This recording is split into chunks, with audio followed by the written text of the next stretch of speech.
Mas penin Everlasting Gospel YouTube Ministry in support jinga YouTube channel subscribe bola video ti ho share bol jing mi tam ta ki mu in no ho chunga ki pa thu sei solo sang ta khen phom ma sa e tu ni hi video aniki simasa them khat ho pawa ai pawa Bible study ni ki bol ho chu comment hoi ta ta phata ta hongin hi cho hi comment hoi ta ta ho chu don but na hong ki bol ding a hi in video cha dang ho comment don but na hi ki bol be se phon a hin la tu chung comment hong ki don but na hong ki bol na ji hi pham tile comment hoi ta ta mi hon buina anei ho lung thing sela from their very heart question ho hen do ho ki vat na hele mi te hon pathen thu a het chi nom te ho he ki mu in hi ja chu hong ki don but ding a hi in adi dia title tele thumbnail a hong ti pi video thum ho khat na a mi thi chung chang thu a ki seina aban ting le damun mei dil chung chang thu ki seina a hi in ban ting le second coming chung chang thu ki seina ho a thu do hoi ta ta hin dong ho in tu chunga hi don but na namu de mo heta in hi chi live ki bol hi iti chan hung live di ham pung kha jong hung he thei pung ni lang jong he thei ki sai thei pon ji chun ai the a hi le video hi live video hi share nin bol pe lang atam thei pen hung zaw wa question ana do ho question ana dong ho in jong question ana do ho chu don but na amu thei wa le aphat chom bi thein de given video share in a ball pe den kan team kide aban ting le che video hin mo YouTube channel subscribe bolo la ho zo sen jong ki subscribe ki bolo lang to hi tu ni hin masanga video ka hin sim khom pi bakai la chapu evangelist jang boy ta jong ama za hung za ven ama to question ho hi comment ho hi ka hin don but landing hi in ama masape na ding in welcome ka hin bole evangelist pu pakai la chapu nang ma ka mas kan liem kinin masangin video ni sem khom win tu la ya pathian thu het dinga so chat na dinga Christian khat hi na a hlang pia ta sanabul pi chi na hlang thon pi ho eni ke ho li movin mi tam ta na phat chom pi in aban ting le achaba na jong video video ve se halovin comment hai ta ta mi tam ta boina am ho in question hen do ting wala ken ka model hi am ho boina se hi point mi tam ta Christianity sunga mi tam ta boina question ho a hen do ven hi cho hi don but lo the hi point ja chu tu nia hai in don but ding hi na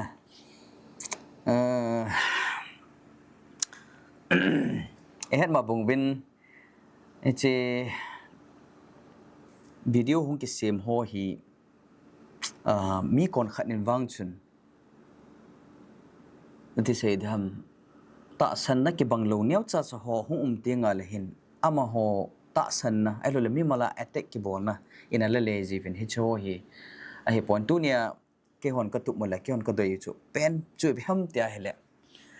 pathin thu in bible in ipti sayam aji chu bible kiti hi ta san cha te ho zo sia dinga abul pi ki bul phu na sole authority e ho dinga chu ikihil theinau chu bible bo hi ya chu bible in ipti sayam thina chung chang chu bible in ipti sayam ti ho chu ni save aji chu aimi te hi disai da masanga ta san na kihil na tu sima hi an lang even in church sunga jong ki hil na cha chom bible to neu kha na ki khideu ho anum ji na thi nung chung sang thu ban til ho chung chang thu ban til da mun chung chang thu hi in da mun hi kum kho a mi punishment akum khua ton so na kap zenga na galang khana da van ga uma galang khana damon uma ti ho ki hel na min hi cho bible in piti sem mong hinam ti ho chu tu lai mi pi ti ho ki hil nom ki het sa nom hi aban ke ting le Yesu Krista hung kit na ding hi ta san cha tia dinga ikinep na penu inga jingu hi chebo hi ho dinga a chai na ahung tan chong le chi second coming hi hung hlung te ding hi ti jong hi bible lai mu hi ahung hlung ding a hi na ba na jong pathian thu te ho na la ahung hlun na di nai cha bo hi tai ti jong hi mu ki na ven e chu ama hung kit na ding Jesu Krista hung kit na dinga ta san cha te ipiti ki god ding ham na Jesu Krista in ka hung ding kon le hi chi hung su ding hi ti ana sai do ho agui hlun dan le ade a ka hung ding kon le hi chi hung gui hlung ding hi tia hil cha na warning NP ho jong tam ta min hi cho yong hi ki sei hi in video na vet nom ma wa le ta do ki bible study with mang boy tin hol leo chen YouTube ma na mo de he na se sen na le vet theo hi evangelist jang boy hin evangelist thang boy hi in chele ke hi ka na sei video them khat kana siam ta ka na sei kho mo ben hi ji sun sun na vet theo hi in ai pi hele chele mi min khong sai a sei hi chi video a tu simi sei na wa Samuel them gao chung chang thu i sei pe na wa thagau khat hung leng do ti dam na doi kung pi in thagau khat an ko da Samuel ta bang bang thagau hung do etia chu ati pen chu hiding in ka ta sanin lai mi min khong sai hin ken la Samuel thagau hin te ka ti in ati in Samuel them gao pa hi ama hi thi he ta in a thi nunga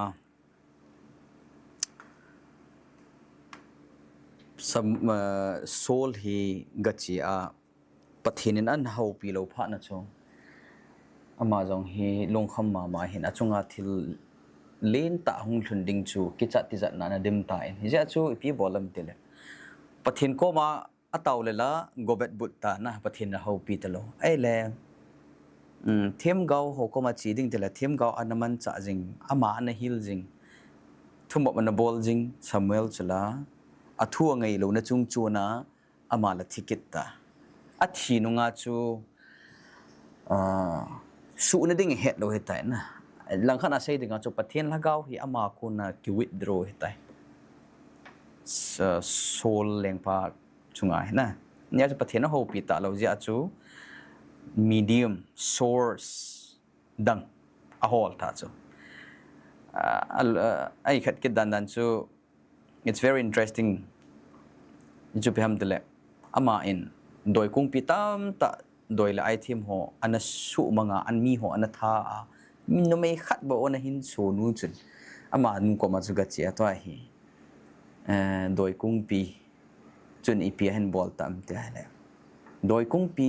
tha nei thil bol theina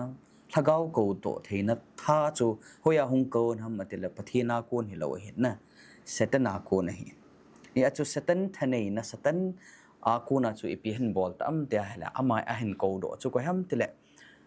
satan noya noi diwa ho wan til gilo ho tulaya thilha eti ho na ama ho chu a hen ko da Samuel hagau lim tabang banga hung do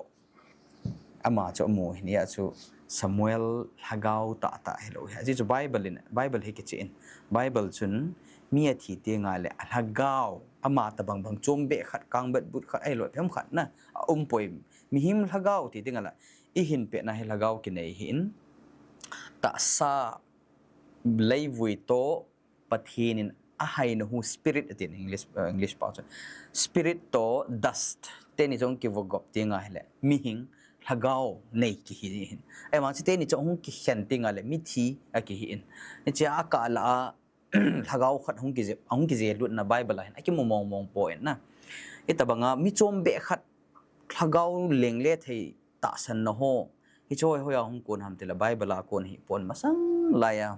babylon te ho babel te ho na masang abul biblical root iga holding a le chen masanga idan hona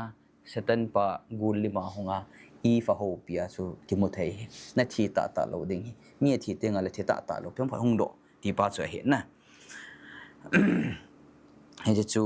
กะฮิลเชนเฮตินซามูเอลทีมเกาอหิปอินอัลฮะเกาจงอหิปอินอามาวังคอยฮัมติเลวันติลกิโลหัวฮีวันติลกิโลหัวไอจะจูอามาอินวันติลกิโลหัวจงหินเกาเทียวจูทูเสยเทียวจูบีเสยตานั่นจริงแล้วนั่นทีเดียตินอธิตายนะเฮดิจนอาศัยบังจนอากุยลงอินอธิโลตานี่เอเล่อบานาหินก็ไม่น่าจะกระชีกิดเหตินลาเฮปิเซมิทีลฮกาวจูวานาคัลโลอฮีเอจอห์นเลลาซาร์เลอับราฮัมโฮวานกดกิฮอนนาปะกายมาสังอาอปาเจลัมมาดินขโมยอติโฮฮูอิปิติดานฮัมในหินฮิลชินกิดโฟจะลายเกนเทฮาวเนวเกนเทฮาวเนวคิดดิเกนเทฮาวเนวิน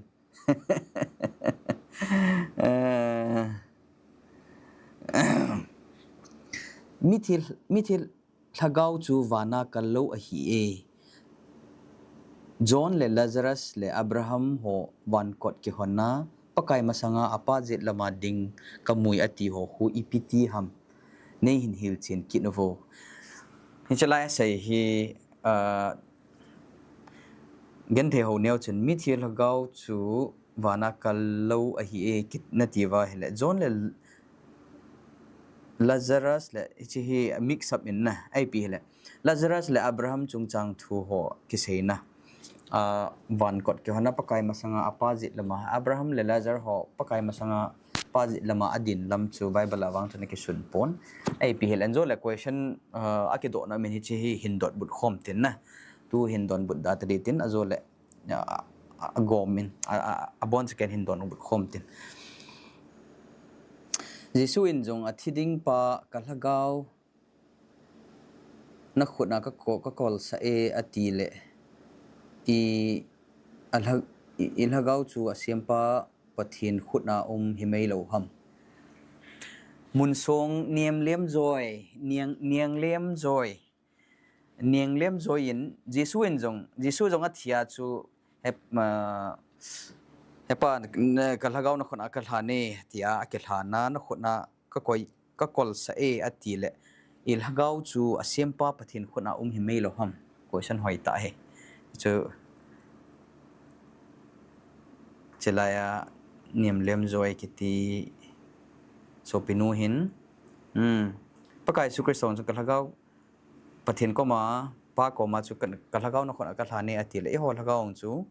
asiampa pathin khuna himei lo ham adi e na sai di momong e nge pakai su krista in kalhagaw ti ako ama a haina ja he bulbal sai te ngai ji in thagaw ti tenga la pathin apu pathina ko na haina hu adam ki sima chu genesis langa chu hai tan lunglut tan detail hu ven lang sim leo chun pi mu theu chu pi ham tia hele pathin mi hi me se le ngan to pathin haina hu ste ni chu akigop tinga la mi hing living soul sa pau chana living soul mi hing thagaw hing ti kitina he ai wanga he chi pathin haina hu pa chu ala do tinga le mi thi he ta sa chu leivui hong kona ki le a pathin a pi haina hu chu hoya chiam tile leng le helovin pathin ko ma ki le ki nei haina hu pa na ji chu ga sei wang vai kin han tin comment hi cha ko na mi hing le mi thi chung chang thu video a ko na comment iga vet theu chan chu hi mai in tin tu te di hin na abana hin da mun mai dil chung chang thu ki sei na a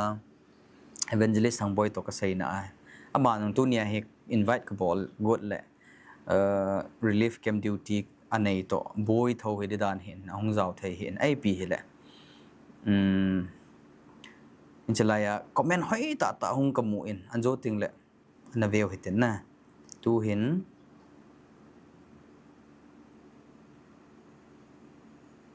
comment ho chu hin ta do ke ning kating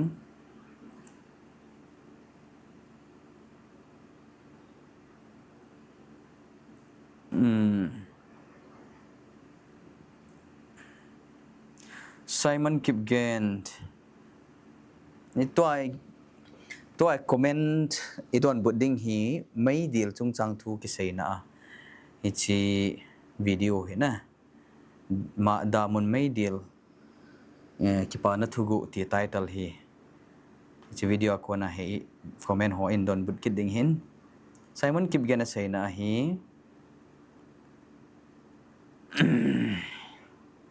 ฮิที่ช่วยฮิละโทกิดนิขัว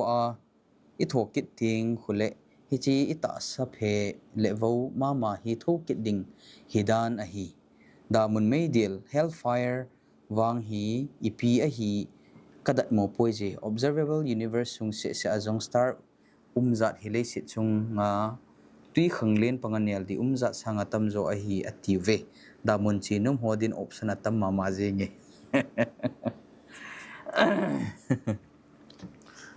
โอเคคิดว่ามีไซมอนกิบเกนินประเทศทูกิเซติหัว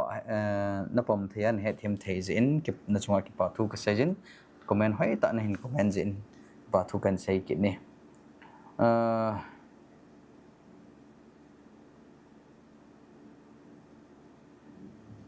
โอเคจะไล่อันจู่ question หงจู่ตูหินหงตายจะไล่ username mehk2874 หิน evangelist ผู้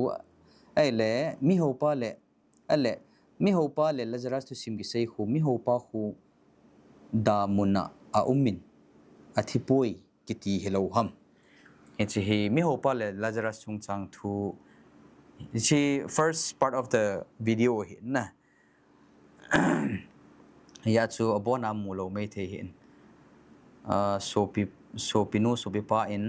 ฮิจิฮิเจลนา question หินวิดีโออันเวทนุ่มคิดนาเฮเลฮิจิลายาวิดีโอละเจลายาจิฮิดาบุนไม่ดีล2 part 2มิโฮปาเลลาซารัสกติเป็นฮิจิฮินันเวทเทฮิตัวจงฮิดอนบุตนหินเพียงกติงอจิจูบานุยาคริสเตียนิตี้สงเอโฮละจงมิตามตะทีนุ่งทูเละดามุนทูdoctrinal base นะไอ้ที่กะติงเละ theology ไอ้หัวสุงไอ้มิละ theology สิมหกแต่ละ theology หัวกะ challenge นุ่มจีนนั่งหัวจุใกล้จุกะจิงเอกะทีมเอกะทีนะเฮลวินนะBible โกนะอีปันสัตนาว doctrine อีบุลพูนะไอ้เนี่ยหัว he very like Niel di chunga in sapa ki sei banga hi de sei dam that low hill non biblical na doctrine tam ta base bol na omen adi dia hellfire chung chang thu isei tenga hele chi Lazarus le mi hopa chung chang thu hong leng do le le chin ai wanga ivet to chana hele he chi hi doctrine based he na hi poi mi hopa Lazarus chung chang thu hi ama sapena thu sim ta hello hi thu sim ta hello na jo pg ham tela it's a parable thu le ma hi luk bung som lugup sung khu vele chen thu lem aban bana hong ki gol ha an sei sung khu vele chen mi hopa Lazarus chung chang thu ke sei na thu le ma hi he ja chu ta san de sei da ha mi chi ta san ki bul phu na doctrine a za thei hello hi wa noi le se na theology ho zo si in jong tam zona sei chu pem the parable hi tinga le thil khat chu tu sim ta lo tu sim ta lo wa chu doctrine ge base thei lo he aban ting le hoitan vekit le chun mi hopa le Lazarus chung chang thu he ana vekit le chun mi tam ta chun damun meidil chung chang thu sei na iman hin damun meidil chung chang thu sei ting wala Abraham ang o te sei da Abraham bosom na Abraham ang te sei da om phang te da na khu mi pho ta te mi chon pho chu ga chi la khu ga da na se ha kon khar kit loi chun it's kind of a paradise atiket wit na wan le ki ka wan gam hilo wan gam chat jong hilo wan le ki ka ami thi ho ki khol na thi khol khul ti jong kit na lai it's not biblical Bible la ki mo lo he chi te bang thoi lo he thing pa na sai ding a chu hi ti hi achom lama sai ding in na chang somni lali somni langa somni lugu hi chu song kho sim leo chani pi ke sayam tia hele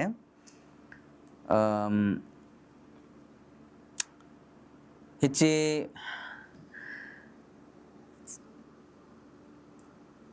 มีโฮปาเลลาซารัสอันนี้ฮนินอาทิอินอากิวุยอาทิโจนะอาวันติงเลอามานิวังฮีอัลฮะกาวหุ่งโดอินอัลเลงเลเลอาทิโปอินอาทิอินอากิวุยฮนินฮิจิโจวินมีโฮปาจงลาซารัสสูอับราฮัมก็มาลุงตายมีโฮปาวังสูกาลกฮักเกลน้ำมันอธิฮะนะเฮดิสกิติขันฮีอาอุมินไม่ดีลมองมองฮัมวังสูตูหิน explain นะมันสูพัฒนาปองกันเองก็ใส่นมสูมีโฮปาอินอับราฮัมโฮปีอาเฮอิปติเซมกับป้าอับราฮัมอธิโจกับป้าอับราฮัมลาซารัสอินตุยวัดขัดหินจอยให้ลังกัลเลียอธิโจทุชิมตาตายละเดงาเลยไอ้ที่ขัดจามเราจ้ะอาบอกเนี่ย explain จะเหตุการณ์ขัดกันเสร็จจ้ะมีที่จ้ะอากิวุยตาจ้ะอันนี้นี่แล้วนะอากิวุยจ้ะนะเลยเสียอากิวุยอะไรอีหัวตาสันดุงจุยอะไรอีหัวตาสันดุงจุยเลยประเทศประกายสุคริสตันอาหูปีมีก่อนขัดมีขัดกรุ๊ปขัดจ้ะเลยกันเสร็จเดี๋ยวก็ยังอามาหัวตาสันดุงจุยจุยพี่ฮัมเตียอะไรมีเหี้ยที่กิวุยตาจ้ะอากิวุยนุ่งละอัลฮะกาวหงดอที่ตาเต้นะอีกทีมเทนดีวัชประกายสุคริสต์อินกวยหัวเขาปีฮัมเดียร์เลย number one ฟาริสีสหัวเขาปีจ้ะฟาริสีสหัวตาสันดานเลยประกายสุคริสต์ตาสันดานฮิกิบังเลวจ้ะอากิบังเลวจีไอฮีประกายสุคริสต์อินอามหัวตาสันดุงรีอาจูอาเขาปีทุเลมอาจะอามหัวทุเลมจ้ะอ๋อตาไอจีมือหัวปาเลลาซารัสทุเลมอาจะหัวฮีอาตั้มโจฮีจุดเตะจุดพัดลายฟาริสีสหัวทุเลมใส่อามันจ้าจูไอ้วังอ่ะปะกายสุคริสตันเทียลบอลหัวทุเรียนมันใส่โน่หัวเบลเลวจันอามหอนอัตตาสันดานะทุเรียนใส่หัวจูตาทวิสบอลจีจูตาอัลเฮย์กันเลยอัลเล่เฮย์จีจูทวิสบอลจีนี่จ้าหัวให้ตันเบลเลวจันทวิสบอลจีจูฟาริสีหัวจันอากินเนปิวจูไปหาปะเทนเฮโลจูอับราฮัมกับป้าอับราฮัม very close อามหอยกินในมองฮีเวปักอับราฮัมโบสมนะอับราฮัมโตกินในจ้ากับป้าอับราฮัมอติโซอัตาวติงอนละ father อับราฮัมติโซประเทศนั่นติลบปิวกับป้าอับราฮัมตาอับราฮัมก็มาตาวจิวนั่นแหละจันเกฮิจิบาชูประกายสุคริสต์อินจงฟาริสีสาวเขาปิอาชูอามุฮงจุงจังใส่นะฮิลนั่นเองอ่ะทูฮิลนั่นเองอ่ะทูเลมาใส่หินอัตตาเฮปอนอันบันเล่อัฐินุ่งติตาวเตเจอับราฮัมก็มาอาศัยชูตุยวัดขัดนี่หินใจเส้นลาซารัสวัติจูอะไรอามานี่จูเล็กวุยตาอัลฮะกาวอัลฮะกาวจูที่จีโฮบังอ่ะตาสักขุดเลยกำเล่เลยอิมานในฮิตาโลจูฮะกาวอีโฮอามอตาสันดานเลยอีโฮตาสันดุมจีอาชนะอาจุติอาเฮเลอับราฮัมก็มาตุยวัดขัดนินจุยเป็นที่จูกัลเลยจิตที่กันอะไรเลยนะอะไรกัลเลยยัยหุ่งก่อยหันที่จูอาทิตย์ตลอดนะสุขัดบวยตาไอ้เลยอันนี้นะดามุนไม่เดียร์หิมมองอะไรไอ้จิตตุยวัดขัดจูจิตบังไม่สละตุยวัดขัดกิทุ่มจูไอ้จิต practical นะitu negala evangelis po da mun mai de la hi iti wa le chen iti lazarus tui wat khat in chai khon khat be ja thum le phan lai de na tui wat khat mai de ite ta lo cho na itu khat da hikit chu khat da hikit tan a ban ting le amho parable til amho thilem dung jia chu mi ho hi ban gam lu ding ati chu amho ta san dung ya ala amhon parable ase ting wala eta abraham ang sunga lu ding chu amho ho ki gele chu ai wa parable pa kai su kristan parable an ja chu bi saita mi ho pa chu ba abraham kom lu ta lo chu koi kom thunga hoi lang thunga da mun mai dil thung ta chu ala mi vai cha pa ta te allah jara hoi lang lung get ta Abraham kom thung ta cho ale lazarus in ko ever sam Gentile te vat sa so na Gentile te hu njan se banga chu ui cha vo cha alo song na noi si ta a bol cho chep tan lo te pathin hello te na Gentile ai wanga pakai Kristana se na Gentile te hi apupa ketele apupa te bala khilha na se lagau thu hin lagau din mun hin na farasi te judda te hi pathin thua hausa hi lagawa hausa hi ai wanga mi vai chata hi ji jo pathina nei povin hausa ki gel wang ba vai cha na eva Gentile che chu lagawa vai chata hi wang ba pakai su Krista ki sanji wa chu mo chu wan gam ru hi na ijala nami hopa le Lazarus tu sima ako num pen ju pham thile mi him a hin sunga hi ton sot din mun ton sot ding na e ton sot ding mun ki si me hi thi nu ngai ma cham ta poi there is no chance aban ting le icha Abraham to Lazarus khom na to mi hopa ki ka chun gulf ai pa piti se ya mun ong gom len ta me te chu chu pi vet sai te na icho chu even na hele it's something not practical at the same time Bible la lo hi le icho en pi vet sa ham te hele thi nu nga hi eti se da no chance na ai thei lo hi tai ti na jing chu simple ta sai dinga chu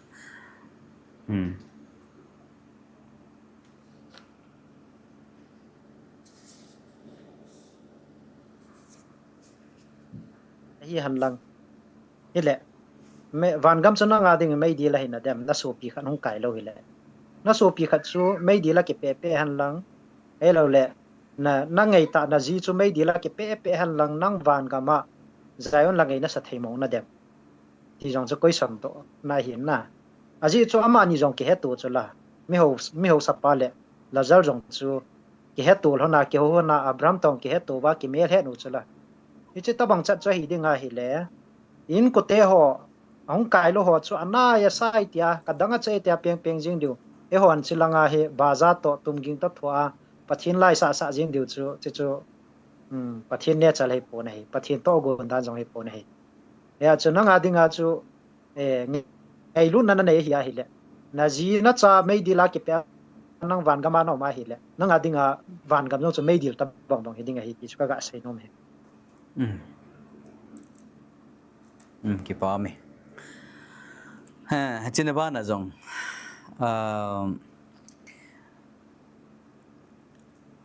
ichi Bible chang chu ga avekit le chen a chai na lang jong chu hoi tan vekit le chen it's very interesting Bible ho ikhel da no anadi lo na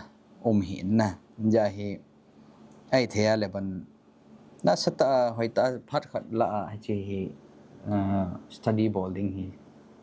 dei ka sa in ball now it ai pi le je cho he ta in anui a chu anui lang chu sang som ni legit lang jong che sima hele isu sim sim kin na mi ho pa chun so pi mi nga ka nei na lai ti chu pin khom pi so pi mi nga ka nei na lai ye je la hi chu pakai su krista ta san dan le na midang ta san kitile pakai su krista ta san dan le Pharisee ho ta san dan ti ta te ang gi hi na chu lai vele chun Abraham chu koi vet sa ham ga te le pathin ti ta te na pathin vet sa in other word ama Abraham chu ama ki sei na jong he the aji chu pakai su krista ama pathi ni hin na ama chu pathi ni hi ji chun Abraham ta san na le Moses ta san na he vele Abraham ta san na le Pharisee ho ta san na he vele chun iki het chit diu chu koi hi vam na Pharisee ho ta san tabang wang ta san Pharisee tabang hi am ai lawale pakai su krista ta san dan Abraham ta san dan ke bangam hoi ji chu hi am niam he ta san na ni chala yong da mun thu en lang thi nung thu yong la chang som ni legit na chu isi patna chu isu sim la from 28 verse cái man so pi nga ka nei na lai jin ichi gim gan the ka thu na am ho jong hum lo na dingin ati chu na ka pa Abraham ko ma chu pi sem tile itabang thu gan the na ka thu lo na ding ka so pi ho ko ma jong ka het ga sei pi in ka ti ta chu koi solin tiam Lazarus atiam koi tiam na izia chu chang som ni la ko na hi vet kin na hele Abraham ni pi sayam Mose le thiam gau ho nai ti chu amo thu chu ngai hen ati chu na so pyo chu nang tabanga if they don't want to end up like you na nang tabang bang thu gan thena thu num lo wa le Mose le thiam gau ho nai me ti chalai phana Jesus Christ phana chu vet na le Mose la talo thiam gau la talo ipi ke se na ya chu tu sim ta thei talo ta chu cho long chana tu sim ta le Mose yong na lai di ti na chu thiam gau yong lo ta chu phana chu thiam gau di ti na chu na am dan chu ai le ipi ke se nam te le pathian thu nai ti chu pathian thu Mose na sut thiam gau ho na sut chu pakai Jesus Christ koi chung chang thu asut hetia kai ma thu asut na heti chula Mose koi thu sut kai ma thu asut ni thiam gau hong koi thu sut kai ma chung chang thu ase yu hi asut no he na ti chu na lo pi la thil khat a thil num cho Pharisee ho juda telam kai ho hi ya chu ji tu lem he sei doctrine na za de nga sei poi ai le mi ho pa chu ni piti le don but kin na ai poi ka pa Abraham chedata Pharisee ho ta sandan mi ho pa bet sa chu pem Pharisee ho ta sandan hi hoi tan beta chang som thum na ai bluk bung som lagup chang som thum na chu ai poi ka pa Abraham mi athi khat ti chu na athi hol a ti chu athi hol a ko na ni khat aga chilwa le lung hai lo du ti chu Pharisee ta san chu pi ha mi athi hol a khat ga chi ding ti chu pi the immortality of soul mi him hi athi nu la thi ta poi ti ta san chu chu Bible chang hoi ta ase he na Sadducee le Pharisee ki chi na chu anasim do hon her kha de Pharisee ho chun mi thi nung ting le alhagau hi alam le nge ti chu ata san na chu he from history judatel le khasun tupi ta ho ko na jong it's confirmed o me he na documented he hi chu he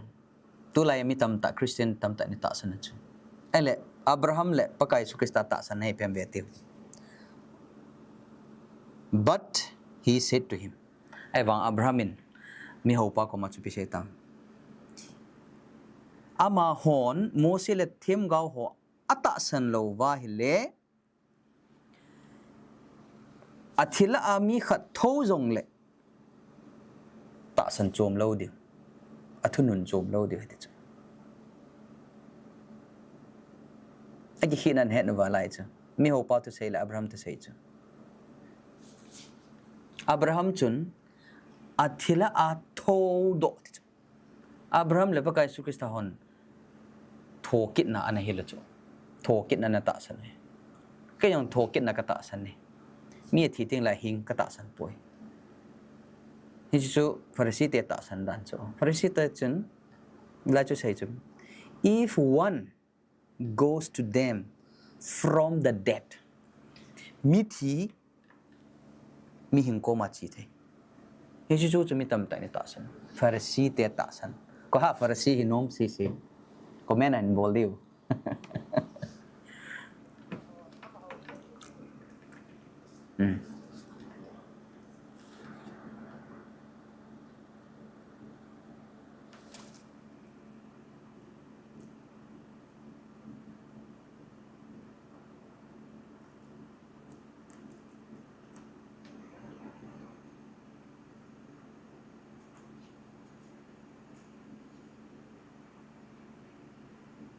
wel ho chu mi na thi tai ti cha he chu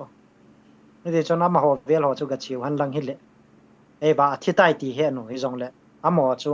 ถ้ากาวว่าจูกชิวว่ามีกับกิมูสาวไว้แต่จูวิไลละหำบาตุไลวันตีละหมูหอบังอาหูกับกิมูสาวว่าทุพนกันไหนเดียวนะอีจอตะบังอาหูกับโบราณละตาสันดิวเฮตีไหนจูเนี่ยจูถ้ากาววิลามกันอาว่าเลี้ยวินวิลามกันอาเวตีจูตาสันจิโอวาจูอีจิจูว่าใช่ว่าเฮด็อกทรินโนเฮ expose บอลนมได้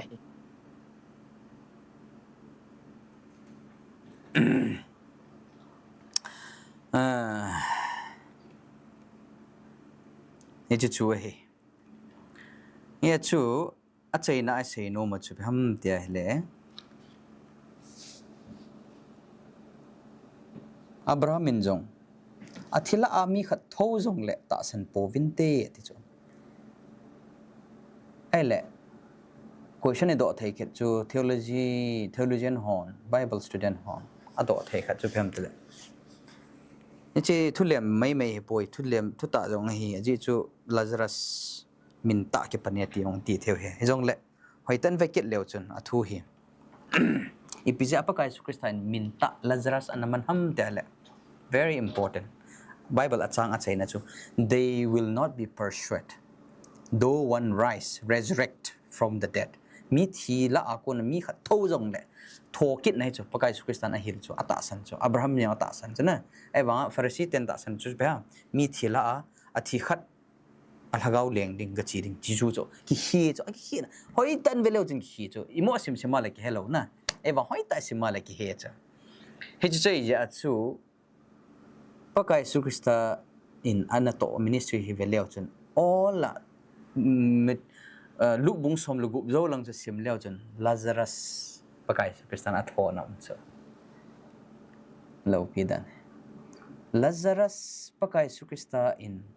นิลิซว่าอากาศโหอาจูฟาริสีหัวหน้าตาสันว่าว่าตาสันเราพิวท่าดึงงูนั่นจ้ะเอเลลาซารัสที่นั่นแหละโถกินนั่นจูอามาอัที่นั่นแหละโถกินน่ะเนี่ยขัด it's a like kind of shadow นะอาหิลนั่นจงกินเนี่ยเอเลประกายสุขสานจูที่จูอาที่นั่นกูน่ะโถโดจู resurrect นะอาทิตย์นักคนอัฐโหดอาจจะจุดเดิมกันนักตาสันนะตาสันเราจะละ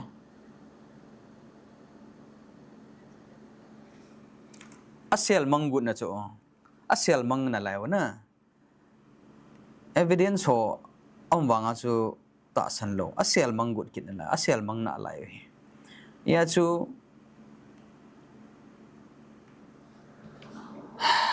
ปากกาสุคริสต์องจูที่ละมินอัธยาโทโดนุ่งจูอัฐป่วยทีวินอัติกินนั่นแหละจ้ะ bribe มาบอลกินนั่นแหละนะเอเลเจ้าว่าจงอัตสันโลดันนะจ้ะใส่จูหัวจงอันนั้นโวอันนั้นเท้านะอันนั้นบอลกินให้จันช่วยเหตุทุกสิ่งที่จันเกยช่วยปากกาสุคริสต์อินทิลขัด lesson เล่นตะอหิลนุ่มเสียทุเรศมาใส่หินให้จู่มีทีมีอาทิตย์นึงแหละอัลฮะกาวเลี้ยงเล่ที่หัวตาสันนะเฮปอยน์ดามันไม่เดลทูจงเฮปอยปากายสุขสันนะเฮลนุ่มขัดอัมจ้าอาศัยหินอิจฉาจันกะงาแต่อิจิทุชิมอินเซสาวนะจูอัลฮังพิอาปอยโมเป็นที่ตาเตนะอาหินquestion ตั้มเป็นจงหินยาจูอินเซสาวดิวหินอดองหัวเฮจอมลำละมาเซเทเหตุใดไอ้เล่อาจารย์สิโหที่อาบัน question เฮเวนมุทัยเล่อาจารย์สิโหจูไม่ดีละ for everlasting อากิฮัลดิงา Bible in อาเซีย Bible in เสียอิติดานะฮิติจูอากิใจเทดิงานะเสียกินหัมจะไล่กะละจูหินฮิลชินกินโฟ Alex มินลาลินวิดีโออาจูอากิเสียจูดามุนไม่เดียลฮีeverlasting fire กิติน everlasting fire ฮีจะใช้ได้ฮะอากาศดิ่งหัวจออากาศดิ่งอากาศใจดิ่งจนเสียจงเซตันจงวันเดียลกิโลหัวจงมิจนเสียหัวจงบ่อากาศดิ่งกาดิ่งกาดิ่งกาดิ่งอีจันอากาศดิ่งห้ามวางกี่ป่วยกุมขัดอากาศดิ่งห้ามกุมสมอากาศดิ่งห้ามกุมสร้างขัดอากาศดิ่งห้ามกี่ป่วยไอ้วางอากาศดิ่งฮีสอดตะวางเกาดิ่งฮี he jong le ton so na ko pe loading aka vam chai ting le ki chai healing chu ting le ipidi dham tia le ki chai ding chiu ting la pathin in ban tha le lei tha asim do ding hi ti is na se hin ele la ya so bi pa Alex Minlin question and do he question hoi ta hin me dil chu everlasting na forever a hi ki holding nga Bible in se ya iti da na hi ti chu hetin ti ham Bible na sei mong nam in hel chevin ati nang man lungel evangelist pun sei ki no ale ki pamin to do na in bol pa chu paita angai ti na hi na hi azi chu e ho hin ine wa panai na ki hil naw le pathin thui na za jungo he mei dil hi ton so na kong dinga hi ti pa hi preconceived mai na me hi in iluk thim wa ha cheng dan sa hi ya chu ki khial thailo a hi ta e chule mi atam zo hin standpoint hi Christianity hi na ba standpoint hi phem tile pathin hi mei dil ilu lo na ding mei me ya ke ho hi in mei dil li pel do thaina ding a ke ho hi pu sedal hon zong pu set hin bot tiam vai le mit hi long chut chunai ka naw hui pi ha mitile mei dil thuang ke sai tiang bo le tun so nai ki god dio pa ho iki cha jiwa hi in alung la thimo a mei la mit mo ti ho an sai ji ben na e che phat la khon mei dil chu ton so na kung ding ti ho hi a hin hil ji ta nahi e chi light chun ga be leo han ki nge bible in a sei hi forever zong a sei in forever chule eternal zong a sei in chule everlasting fire zong a sei in everlasting chule unquenchable fire ti zong a sei na hi forever ti zong chu ton so ti ni le jeng ovet everlasting zong ton so ni levin eternal zong ton so ni levin chule unquenchable ich ho si chu tam khat tabanga hi so ke jing in ya chu neo cha khat bible la he thim thaina di wa chu a bible chang ma he thimu ahung ngai masat ja chu hi tin na sai utin Matthew bung som ni le nga chang som ni la khat na hi iwa na hi le eternal fire tie ki mu na hi eternal fire ton sot mei ichu koi ho ding a ki bol hami tile devil and the angels atin hichi satan pa ta chun asot to le ho adinga ki bol hichi tun sot mei kong atin hi tun sot mei atin hi ale hichi tun sot mei hi bible kampau hi het thim ngai ni chi ka sei masang chun bible kampau hi het thim lo wa hi le boina tam piom theina hi ya chu bible in thil khat a sei jing hi ipiha mo la jing dinga hi poin aninga ka a hoi la ya ipi ke sayam ti pa hi ikul masat jok hi hung pai pa hi ichi ja chu tunya hi eternal forever everlasting iti ozong hi tia chu plain tai la jing ai le ton so mit thailo ichi chu a ko do na hin a hin la bible chu i let tu a iwat chit tinga hi le ichu chu ni pi sai na zo ham ti hi om kin na hi ti chun mei dil chung chang thu a hin hi chi eternal fire ati pen hi bible la mun danga nam kha mi ti ai le ang hi nge au me ti chi va sana ding chun zut chang sagi na hi bung khat ba hi in bung khat ba hi ja chu zut bung khat chang sagi te ta te ole zut bung khat chang sagi na chu iwa na hi le Sodom le Gomora ki hal thu imu ve na hi ti chi Sodom le Gomora ki hal chu phanununga eternal fire tun son meya michon si ho ki hal ha na ding vet sa na example a he ti it's example na ale michon si ho ki go na dinga vet sa na chu Sodom le Gomora chu an hita na hi Sodom le Gomora ki bol na banga ki su mang banga chu michon si ho le hi chuan noi le si chon set na le si thi ki somang dinga hi i pa chu avet sa na dinga bible na ko hin pathin he chinga hi in ya chu til hi example ki che sana vet sa dinga na ko hi ivat diwa hi in ale hi chu ivat diwa hi le Sodom le Gomora chu eternal fire a ki hale ati hi chi mit thailo mei tuns e son me ya ki hala hi le Sodom le Gomora hi tua hi kung na lai ham ti chu koi sana hi Sodom le Gomora chu aum na mun hui lai ham iti le tua Dead Sea iti naw khu Sodom le Gomora na khu pi chu a hi ti hin evidence tam pi jong mu the no me na hi archaeology so akonin hi chi ja chu hi chi Dead Sea khu sulfur atama tam a hi in ya chu chi la el e pa ba ga het theidinga chu e hon vut na khu changali su bang wa khu na ai la el cho hi chata banga khu hi chilai jong khu Sodom le Gomora ki hal na danin a save na hi iti khon tui pia su ta in akung dan ta pu na hi a hi le a ki hal na mei chu eternal fire hi ya le ibola tua hi tui uma kung dan ta lo ham ti chu do na a hi na hi hi chu ba ku na ka ga sainom chu hi le eternal fire at ti chu ipi hami te le pathena ku na hungkum mei chu tun sot mei kiti atam ke manga hi na hi chu eternal fire pathin jong hi eternal fire tin jong ke sei ji na hi ai lo la consuming fire tin jong ke sei ji in hi chi mei pathina ku na hungin aka amang khopi chu ton so na ka amang ding hai ta na hi khat ve aka pa chu tun so na eternal hi ding hi na hi khat ve aka chu tun so na aman ta ding ji a chu eternal fire la ti bo hi na hi chipa chu chom cha ka sa hin tin chule forever kiti jong hi he thim povin forever kiti hi pi ha mi ta hi le forever kiti hi he thim na divin juda te ho hin ama ho chondan anomen forever kiti hi zona jong chu veleu chun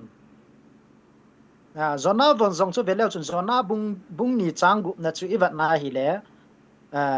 zona chu nga pioi sunga au ma chun ama hin pathin henga tauna thu a sei na hi ichiba chu ama hin tun sonin khadanin ka umtai ati hin zona bung ni chang gu na chi wat na hi le tun so na khadan a hi ta na hi ale me thiu bung som la ni chang som li na chi wat na hi le zona chu ni thum le zan thum nga pi oi sunga ma hi ati kin na hi chu tia hi le nga pi oi sunga khadana om na chu ni thum le zan thum ki ti chu forever tin a sei na hi he thim chu na ale abana example khan hin laki no tin Exodus pung som ni lakhat changu na hi iwa na hi le Israel te ho hin aso te ho chu ama ho mi asu num ta over hi le abil anavu pi jiwen hi hi chu abil anavu pi jiwen ama chu so a pangdan dan dinga athi to ge ya so a pangdan dinga chu na abil anavu jiwen chu forever lakitina hi hi chu ba hin hitina ki sign hi speaks of it speaks of a servant having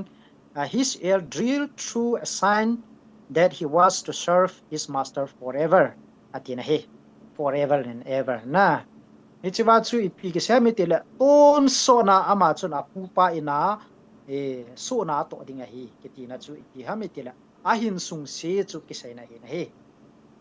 ega he thedu chu forever iti a hi le ton so na ila jing pau chu Bible kampau hi hoi tai va chin tinga hi le mi him khat chu ipi ha aso dan pa asai na hi mi him hin khwa chu apply bola hi le athi ka ahin sung se sia athi ka a ina hi jing na hi Samuel thim gao jong chu pathinin pia dinga na tong dinga cha nu in forever la dinga pi do hi ai la tu ne chan na tong po in hi chi ho jong chu athi ka sung si ina hi na hi ahin lai sung si a na ato ding ahin khu pia pi do ding ti na hi na hi hi chalai zona ke saung chu ni thum le zan thum bo se chu a completeness asai da hi na timeline chu na ya chu forever itia hi le ni thum le zan thum jong chu forever ti na mang na hi chalai ka chu he thim divin jong kan da yin chule unquenchable fire ati jong hi mit thailo mai ati jong hi ipi ham itia le mit thailo mai kiti chu ho gel dana chu anai asai ka dangat se tia hala jing ni chu ki chai thailo ding ti chu ho lung thima au me he jeng zong le hi chu ba mit thailo mai ati hi lens chu mana ba ngai na he hi chu ipi lens sai ba diu ha mi tia he le mit thei lo mei akit ya la tua candle na ha la hi le ta na mu na hi le mit ding hi na hi chu mit thei mei hi in na in maya mun chu niaw ka na ha la hi le chu na no pha pha na ga phal mit thei chu mit thei mei hi a hi na hi a hin la mit thei lo mei ki ti chu pathin a hin hal ti nga hi le aka ding se aka chai to ge ya chu koi ma chan mi him thanai na na phal mit thei lo ding hi chu mit thei lo mei ti na zo ai na hi chu banga chu mei deal chu aka ting le chon si ho le chon si zo se aka amang su to ka chu i pi ke bol han lang satan ne thanai na zo si mang han lang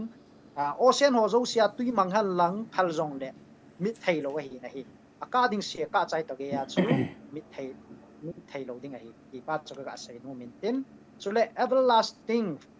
punishment ti zo ke sai na hi everlasting punishment ki ti hi pi ke sai na mi te le grammar thim ho chun kha be ga ngai ben lang punishment atin punishing a hi pu na hi punishment atila one time ek khat ve bo se got na ki pi a chi chu tun so na ding a ki pi na hi chi chu khat ve ki hal chun tun so na tun sot ge ya angan si ding ai ta in tun sot ge amang tha ding tin ai ta in punishing a hi lawang chun anai asai kadanga che ti ki pe jing di chi chu tun sot ge ki pe ding ti na he ding a hi ai in wang hi chi chu ai po in everlasting punishment ati zo hi is a chu mấy điều dòng chú mấy điều là cái sự mang là dòng chú eternity tuần so là hiện van gam dòng chú mit thiên tiệm dòng chú tuần so eternal là hiện thì cho các bạn sẽ nói các cái vậy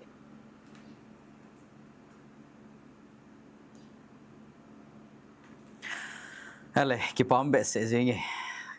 comment ho don but na ban ngin khoi the jingi nen don but na everlasting fire kiti chung chang hi evangelist po in hoi ten bible in ep se ham bi se na ham bible kampau ki mandan a hin sei chinin ki pam le jingi ai le abana hin comment ho na ve kit hitin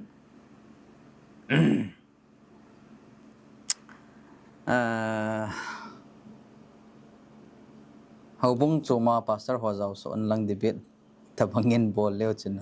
het na ki be lap dingin ka gele haji chuma hon a he hi we kinil na lang ho hi an ki kang se de within a hen la hoi tabang lunglim ge cha sei khom pi the ama le wang chun na welcome hi nin phone over nin call over nin sei the e kho poi okay adam le eve hi amizo sit pathiam ji chilaya comment hin bolpa hi khai khilo le ama hin adam le eve ji amizo si thidi hitale jisu ahung phat le mi thieng ho la tawa dikiti a hi akhuti le mi yo si thelo diti na hello ham ke a hoi aman hen som thangena hen do hi adam le eve ji a hi thina thi masat na thina he umin ama wang pakai su krista thisan le thil bol theina ama thodo kitna ama thodo resurrection na thodo na ji a okay ama hung kit ting le a hing na lai amo cheng kitin na a hing na lai a no ding a hi ama pha pakai krista ahung phat laya an hing na lai ta san cha te tho ha sat nan nunung pen masanga kilo tu nunga kilo ding tribulation hungal kai ho ma ho chu thina to lova Elijah banga chu wangam kal de umin hezong le krista thi sa ho kinin ta sanna na thi sa ho amo to so hung tho dingu amo tho masadingu a hing na lai amo chang ho to chun wangamala to khom diu hi ati bible chun ai le question khat google hang na do hi kol ho meite ho athi phat leo ki hal ji ho khu tho do ni kho le hoija ko na tho do diu ham nang na seidan chu la dan chu a hi le mi thi chu hlan mola a umin van gam chi nai lo di chi nai lo mai dil chi nai lo a hi leo aki vui lo ho aki go vam ho hoi za ko na hung tho do diu ham very good question in dan but pe yo evangelist pon nang nan don jeng thei ya piang la chu cremation na kitin cha ki hal ho hi to ai hon hi slide video ai se mu hi hi le ei ho adi dia ei audience hi slide video hin sim ho audience hi ei pau tho ho ei mi ho context a ki sei hi ya chu mei tei ho la kol ho atang do hindu ho atang ho context a nam dang chu dang nam dang ho focus lo wa ki sei hi na chi audience pa chu ei mi ho tribal ho hi e ho chu ine chalova chu I thi tiang le yai ki vui mo ngo hi ya chu I chi context a chu se wa le jiu se ho jong chu Israel te ho jong chu na ki vui hi be e context o ki tu na hi ai la tu anan do chu mei ho jong ko ki Halloween chu le kol ho jong ki Halloween hi cha ki hal ho ko ki diu ham nan tin question do na hoi ta hi in chom lama ga sai dinga chu a ki hal ho jong chu vut so tho hi be na hi vut so tho hi be na hi chi vut chu le ya ki le tho hi bible na sai chu chi ta sao hi le si na hung kun le si na ki le ki ding pathinin hei na hu api pa chu pathin ko ma ki le ki ding a ti hi in je a chu a ki go vam ho jong chu a ta sao chu avut vamu chu le su tho hi ti pa chu ka ga sai no me na hi chi le si no chu pathinin ain go kom ki na e ho azong hi le si so hi ta mo le si so hi ta na formula ki bang tho hi na hi e ho a chu le khan o lo lai ni awai ni chai hi ta na am ho a chu le gang chala agang hi jing in vut so a le ki so pe hi win e chu pathinin ain tho do ding da na formula chung ki bang bang hi te ka da bang in bomina se atal de ho jong khu ni cho jong khu pathinin ain gok khom tho ding hi in a hel hi jong le ain gok khom ding tui chunga kila na olo la them cha gan hing khat nen ata sawi lam khan a tho do a ata sa zo se gan hing cha chum ha ki ho mang ho jong khu pathin thil bol theina mystery pathin thil bol theina ki lam ding hi na mo jong chung ki gok khom ki ti wa hi te van chung langa jeng jong le chi le si na lo ha in ke sa jong le chun tuin alon ma so hin mar sunga chen ding colony sim ding tiwa mo plan hin ung lo hing ta hin lam moi mar sunga cheng de hi be nei ni chi pha jong le khon am ho jong khu jesu christa hung ting le ni chi lai mu na jong le am ho jong chu ga thi jong le chi lai mu na chu pathinen ata sa ho cho collect tho ding hi nei ya chu le si na ku na ping do adam chi la ho zo si chu hui lai mu na van mun danga ki jong le pathinin alon khom tho de don khom tho ding hi nei ya chu pathin hi lo wa ku na thil sa thei hi in ya chu lo ho a ku na chu thil sa thei hi ai le e chu ho chu pathin lung don nai po ne hi ho mi hi mi lum don to ai na e chun chu pathin kho na me time god's mystery hi ta hi pathin lo pi na akila da mi hi mi ni bo thei kalwal i gel thei kalwala pathin thil bo thei na ki su la na hi hi ka ke pa ki pa me mi tam ta lung boi ne jong ga hi mai the haji chi question hoi ta khare thoin na to ka sei nom chu sei be o sa mi kon khat chu tui la manga ki mutalo na mon hlamai thei ta mi kon khat chu ata sa persecution ji ham ki tha ki mat na ji ham zona se ba bom ji ham na chavei ta sa chavei ta ki koi tup talo ala mi kon khat loi chu gala ki su chaveya alu akeng ki su chaveya ki go mang uma ai le Christian he jong le kol ho te tau te mi dang ho aki go loi jong om ki nin ai le mi kon khat loi di chu Christianity sunga aki go ho khu te sai ta ki go lo ding ki go hi chon set da na ai lo le hu hing na le hu hing lo na da ni na sevin na ai pi hi le tui la amang hi han lang ki go vam hi han lang gala boma chavei hi han lang ta sa mang hi jong le vut ki so jong le ai chi chu le vut hi tho in na i hung ki sim nau zu vut hi dust vut lei vut hi ai pi le lei vut ki so tho he nga ven le spon se ba cho it's also si chu hu hing nan ni khu pakai ni khu ting la chun pakai in imalawa ko na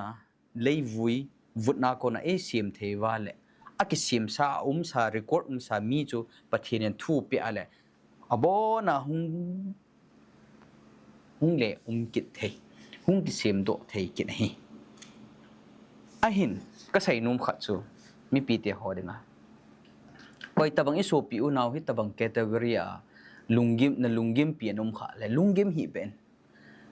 evangelist pun sai bang zo pathin chi na le thil bol thena lo pi na chu hin na ahin sa tho tho ding he lo sa thei pathin a hin ahin la lo pi ta khat chu bhem tele mon mang thei lo akiwan de hati na hi che ta sa mon mang thei pa chon lung kham te hi ben je mon mang thei lo wai wan de hi chu he alo pi na tho kit na lo pi na cho hi chi ta sa na ki go wam sa na ki vui mang sa zo lung kham te po de pathinin hi chi ta ka na banga kamai vun ham khat mun cho ma anamang ta jong le pathinin abi eding ahoi zo khat ai bi tho tho de he chilang se lung kham po te ka ti na he na athilum da chiga se hin chu chu hin ki pa me question dong pa hi meu si buina hin dong kha in chu ki chi deu dei umin ban la hin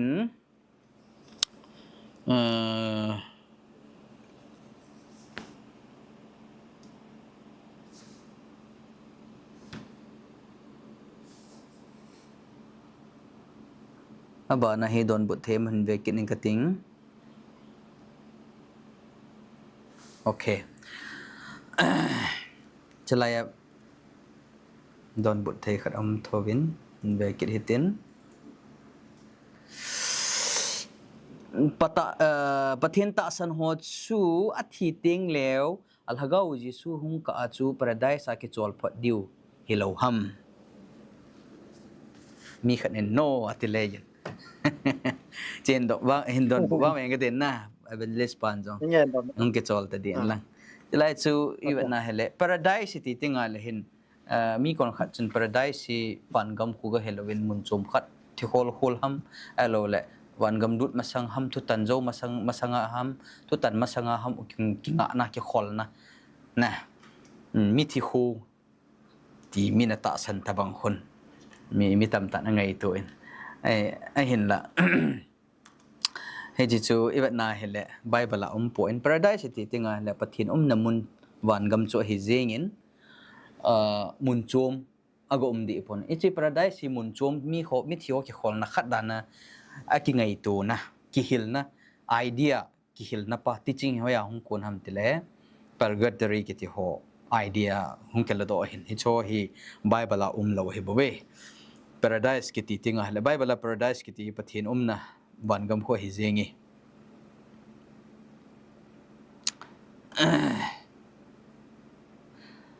okay kimi sungte in don but question khat hen dongin ichi he ga vele hen thil khat ga dong kin nge mi lung bu kim lo ho hi wan gam akai tho dem pathin thu I hil jong le he thei lo ho hi ipiti ipi atidi vem athi ting leo na don but nom len don but no evangelist point che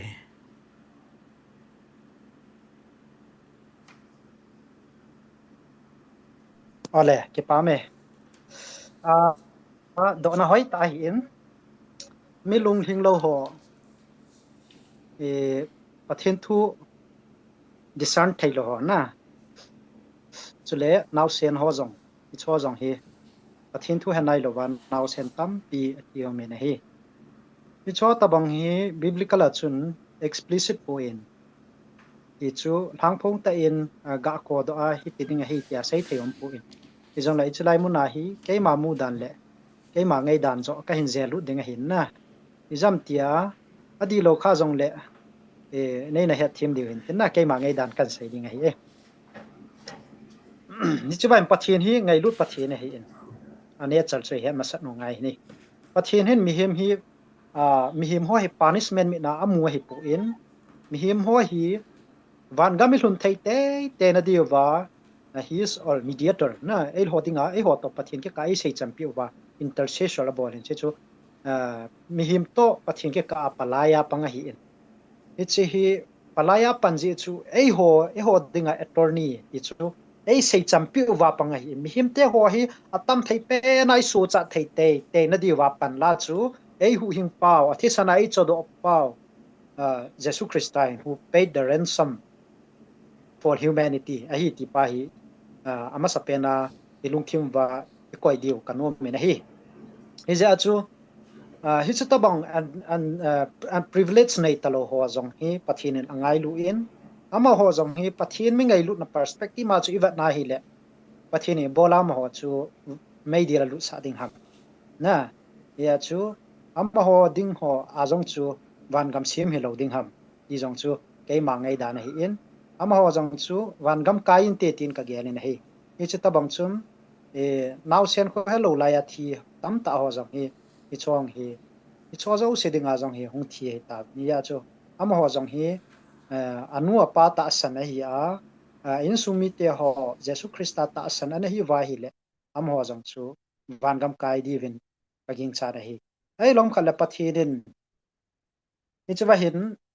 i tabangin adjustment bol dem ti bang ja kai mat ke ta pu in ai lo la am ho chu e mấy điều zong lut lo van gam zong lut lo vin om thei khadi vem ti zong hi ngei dan zong hung lut nin na e piong lai chu wa hin bible ki chi ta am lo ji chun amo wa hi van gam kai ding koi tau te ti chun sei te van gam kai ding in koi u te a ji chu pathin ngei lut pathin hei je na oi punang ngei dan ni pin na ya ki pam me sei banga evangelist pun sei banga chu ko mu chat ding hi zong le a thang pi khat na chu ipj angwal ham tiong chom thein na no ka za he ken oh it's muted yeah okay bible chu na sei bang chun hi chi chat ti ko mu di pun ka ti hen na lo wanga chu mi him khat chu angwala le ipj angwal ham kit thei hen na pathina do ji ham ipj ham ai lo wala apen pi ham na apen pi khat ta bang an hi kha da chen pathin na ma chu lai na kam de kam bil se ki pa me ang apen pi hi kha da chen pathin na ma chu na sei bang in pathin angai lu in pathin na kho sa in akhan khoding agelin e jong le he ta bang din mun ho chu a hi tinga hele anu apa asopi ula nawin na amo khona ding ka ging cha in amho in ima cha he thim the he jong le pathin henga ataw pi ova ai khan bol ova la chun what heaven expects na pathin angan sin awong wa hi avet suiwa pathin henga ataw pi wa le pakai su krista in amho dinga hi ta bang mi ho apin pi ho ta taw te mo ne nei lo ho dinga wang chu pakai su krista nai lung kham de poi athina la thona chu amho adinga hi ama wang pathian do na pathian za lo na chon sit ji angwala a hiya lawang chun i chalang wang chu thu chu ma hitai na ama chu van gam go lo mai thei pathian do ji chon sit ji na i chu ka ga the khan no men heti chun sei meng ka tik na tu te di ding chun ai le abana ding hin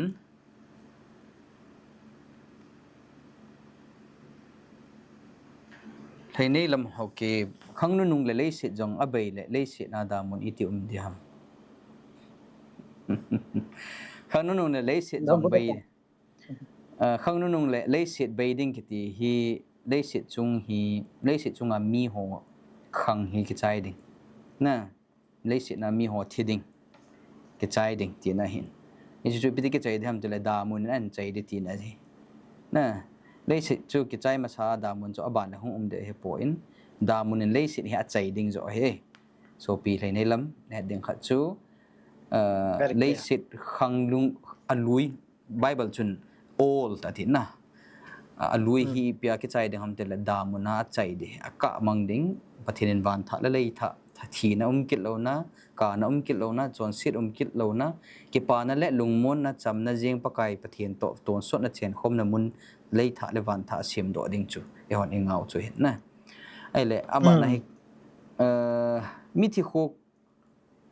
thi khu a koi ho ham chen don bo no mi thu khoa koi ho ham bên thằng list ông của ta này gần đó cái thằng mi thu qua chú cúp tiếng ho ngâm bom ho gal ngâm ho chú lệ chú thu ho nó rồi hello hello say ho là mi thu cái tiếng e ho nên ta san du e ho tradition dung zang chu ga ban nai le mi thu ti hi bible hi het ma sango wa jong chu i che ta san nai na nei wai tan na folk tales na ya chu folk tale sa jong ina nei wai ta in thu si mai na sai ji be e ta bang chun mil ho ki san jong e ha literature las ane chapang ho na sim wen na ana ki semen ta bang ho chu i wa na hi le chon na bol ji ho jong khu e ho context ga be le han chon na bol ji ho jong khu sa e chang e bol ji ho jong khu ama ho a thil mu perspective mu khoi phami ti le e cha thi nung tiang o wa hi le alo pi dio mi thi khu a chu alo pi na dio le mi thi khu a chu ong thol ta chi na dio na e cha chu ama ho tu pi pen cha hi na hi chule e chi mi thi khu dong ko na e lo la get ni ti wa chun kul sam nu to vin hi chu kul sam nu chun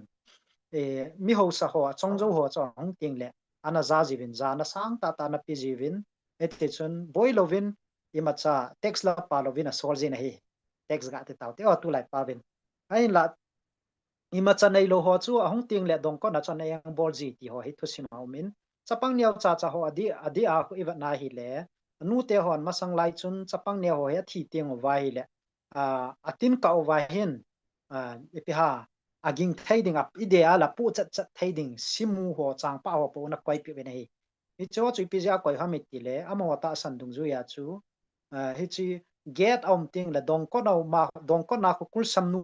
hin chapang ho hong ting la hit abat sa jiu a hit ho chu a de pu lo wa a hi le amo cha yang bol jiu hi ja chu amo hon hi chi kul sam nu hit abat ting vai le chu lung tol lin ta ho chu chapang ina ki cha ja chu ama ho he dinga chu atin ka ova thil ki jam ho simu ho changpa ho cha de pu diu chu teng ta la kul sam nu chu lung thai ding ti ho chu e hon jong folk tel se nei ve na hi e chu a hin la chu biblical hi pu in tua i se he mi thi khu ti hi cho ta bang ta san na chu các sai nom chu bible ta san ma sang wa pa na jong in nei we ta hi chu ta bang chun mi dang dang ho jong christian hi lo hon jong dang hon jong hi chi ta san na nei vin bible chun mi thi khu ki ti hi om pu na hi he di sakiti in e chu ipiha han adi ta chu ichil han khu hi mi thi khu tin tia ki sei na hi jing in thil dang om pu in mi thi khu chu han khu ki vui na mun ti hi ki sei na ai jing na hi ya chu i confuse lo di wa hi in mi him ho thagau chu mun khana khu khana ga ki khol wa ga ki khol pom wa ipiham society ne wa civilization ane wa hi pu in tua bible in ipiha bible in mi thi ki khol na ti po pa mi thi khu tia hele ni cho hi tha na sei na hi jing na hi chil han ki sei na pa hi mi tam ta hen a chum lang pe a ila owa mi thi khu khat a chum mo mo khat na civilization um da nai sei oi chi chu di lo hi na hi che pa chu ga sei no me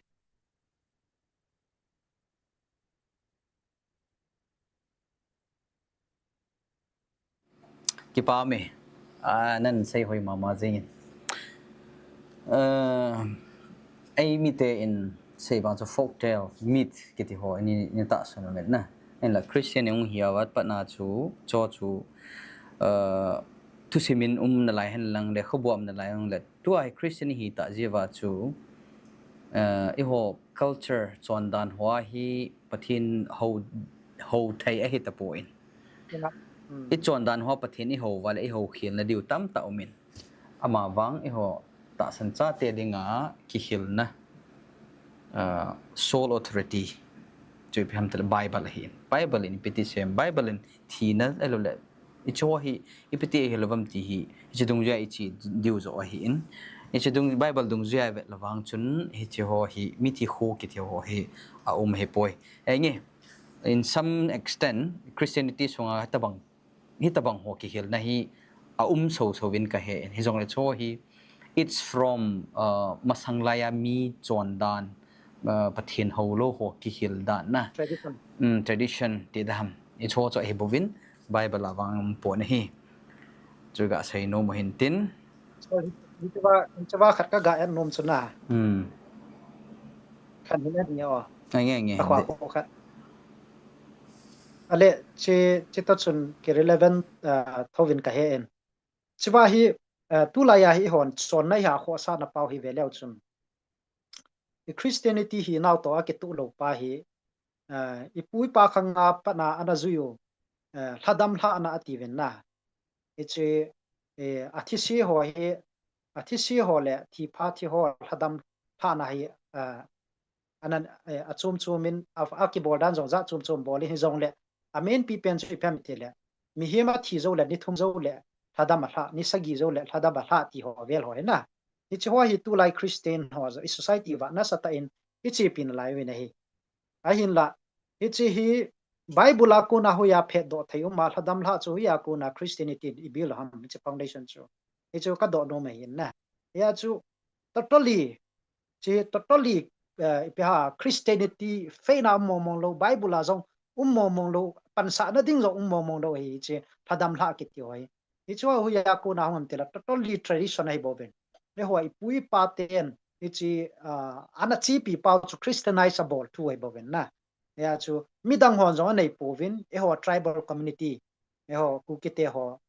ku ki zo cha te ho ni chi tradition ni chi pi mun danga zong ki tabong system chu min zong ka he point ai la igel kho ma igel pi ma jing ven na ho bung nu te ho in lai hi to pi chu ho bung nu te ho women society ho na to pi wa ale ho bung hon hadam hla na nei we hi chu in sung mi zong hi lo na hi chu ho bung church in a bol hi hi pa ho zong hi na sa tai phat yu revise bol yu ka dei nei hoi ma ina sei di thadam hla na ki teo hi Bible ta san cha te i hi ta ji vin Bible dung zui ai chi dewa le chong hi thing pana sei dia chui nga deu hen na pu pa ten doi na hu vin ipizia to ha nga ho tam thile pathina ho ta jiwa pathin thu to ke to lo ji hen to azong i chi ho chon da neo cha chaw hi i zui na lai ho aumin i cho hi inga deu do le aji chu Bible ki ta san hi ta na Bible dung je na le cho hi chon dan ho hi pathin thu to ke kalo hi nga ding hin en la wang sem tan mi tam tan chi pin na live so hen na sei na lo we le pathin thu ha hon pathin thu hil hon tha vet bang chu a phai igam sung wang hi pathin thu a reformation of ngai ti wang chu dei le in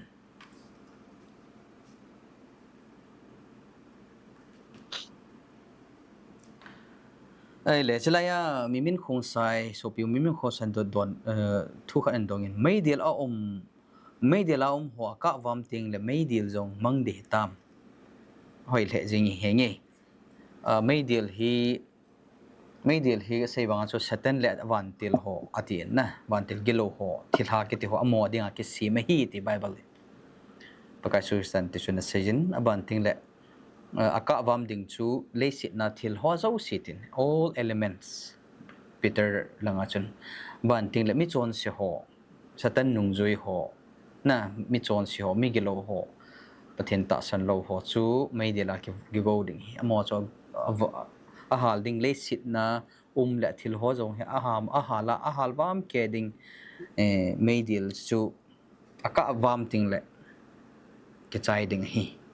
ati na Bible chu ti chuna sei leivut vut vai ki su diu he tai ti ki pa me question hoi ta nen do zin ai le abana hin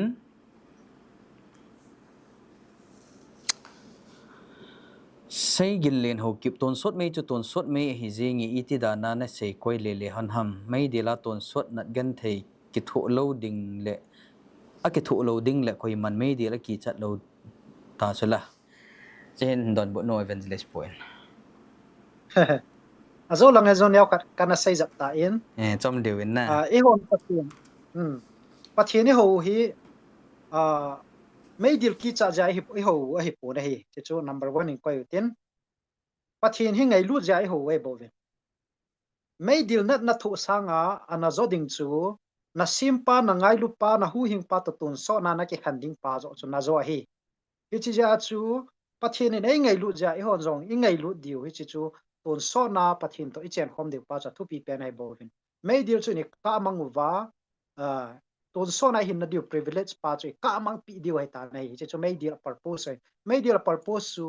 chon silet satan chon silet chon sit bol ho zo se abo cha ka akisu mang na ding hai bovin hai mi eng bol na anaya sai ta ton so na ki pe na ding hai point a purpose su mang na ding pa completely ipiha su mang na ding pa chu hi zo dai ki pa me ai le comment mama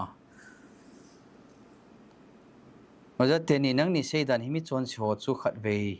hala cái trái thiêng dinh đình đan in xây thunin lúc lăng khun đa mun chú alung là thimo amei kong là mít mo ati khula hi a hi le ton so na đình ti na hi za hila khát về ka trái pe di le be wal talo ha don but pe yo ale ipamin alung la thimo amei la mit mo ti hi chi hin ya su boi le deu ka ging chan kem kan yaw lai chun ipiha museum tui bonga museum agapi museum achun ka chin ka ve na hi le mei di la ki go chu ana ho kam ho alung au men alung ho jong chu mei chu bong la chi ti thi lo he de o tin ka lung dong dong jing nei ole pathin thi a sim thi jong chu zun ding a hi ipia sim mo mo de wa chi lung ho hi a chu ti le hi chi lung ho chu a thi thei loi tal immortal ti na ta chu na ala bible na sai chu a thi thei lo chu khat bo min pathin he ti chu a thi thei lo chu pathin bo he ti ai le lung ho chu pathin ham ti chu question ta chu lung ho jong chu ho thei tam le na is it chu question khat nei ya chu a thi thei lo i ma cham lo hi pathian bo hin thi thei lo na nei hi in adang ho zo se hi ma zo se hi thi thei su ke hi hi chila chu a context he ngai na hi alung la thimo a mei la mit mo ki ti hi ata ta mei di la hu alung thilo ding a mei jong mit thei lo ding ti na hi pu in pathian hin jesu christa le si na na lian la ya hi mi hem ho in simple ta thila he thiam theina di wa hi akim avela thil so ho le thil sa ho a ko na hi thil ipham thil kha cha hil zia hi hi che hil na pen hi alung la thimo a mei la mit mo ati na pen hi hi chi gehena ki ti na mun jerusalem sau langa hin na mun chu ti chu dasbin a khol naw mun khada pe naw hi au min hi chila chu ipiha thil nen ho ki pe na au min hi chilai chu meya ki hal a hin chilai mun chu mit lowa kung jing o lo la kung jing hi na hi chilai mun a chu me aki pe lut ho chu hi chilai mun a ki sab lut ta po chu hai ta ngai taw hi chilai mun a dasbin a ki sab lut ta po chu me na ka chu ale aka mo ho chu ipiha english pa sai dia chu microbe so elo la jam so ki lo ani achai hin nget hon ani achai lung hon ani achai hi chilai mun chu ve leo chun hi chilai dasbin mun chu mei jong o lo la kung jing hu jing sun la jana kung jing hen alung ho than ho jong chu hing jing jing o hi hi chilai chu jesu christian project ka bol hin avet na hin na hi chilai din mun chu avet na alung la thimo a mei la mit mo ati na pa chu mei dil chu alung jong thilo ding a mei jong mit lo ding ti na hi po in hi chilai mun aga ki sap lut ta po chu mang tha lo wa lo ding a hi ti na chu mei na ka lo jong le lungin ani achai te ding hi chiwa chu ki chai ding mang tha ding a ti na chu hi chilai mun a ki sap lut ta po chu mang tha ding ti na he mang tha ding man tha chu a keyword so zon bung thum chang som lo na ga chu kui jong la ama ta san chan chu mang tha lo wa tun son hin kim lo nei theina ding in a chapa chang kha chu pita na hi ti chu e a chu mang tha lo wa ati chu ata san ho chu mang tha lo ding ata san ho chu mang tha lo ding ata san lo ho chu iti jong la mang tha te di o hi ve ki ti nai chu e a chu mei dil chu man tha na hi ki ki sai na hi o a chu Paris ki ti na hi ki pa me nan sai hoi le jingin evangelist puna sei banga chu gehena ki ti mun chu thil kis pe jo si chu mang tha te hi ti chu a hin sein a hoi le jingi pakai su krista in thule ma man cha a sei banga cha ko ma thil khat cha man cha thule ma thu sei hin thulem ki ti chu a details a thum zo si chu kila thei lo hi da mun jong chu a lung jong mai jong mun chu jong ke pai na ti na he point na a sei nom chu pi ham tia he da mun chu man tha na hi ti pa chu alung me ti na he point in cha example ti sei bet sa na a sei pa chu a detail chu da mun to ke banga a sei he point chela thil ke pe ho chu amang tha te ye ti banga chu da mun jong chu a chon si bo chu man mang tha te ding hi ti na a sei hi so evangelist panen sei ta na hoi ma zein tu hin comment aga chi kit hitin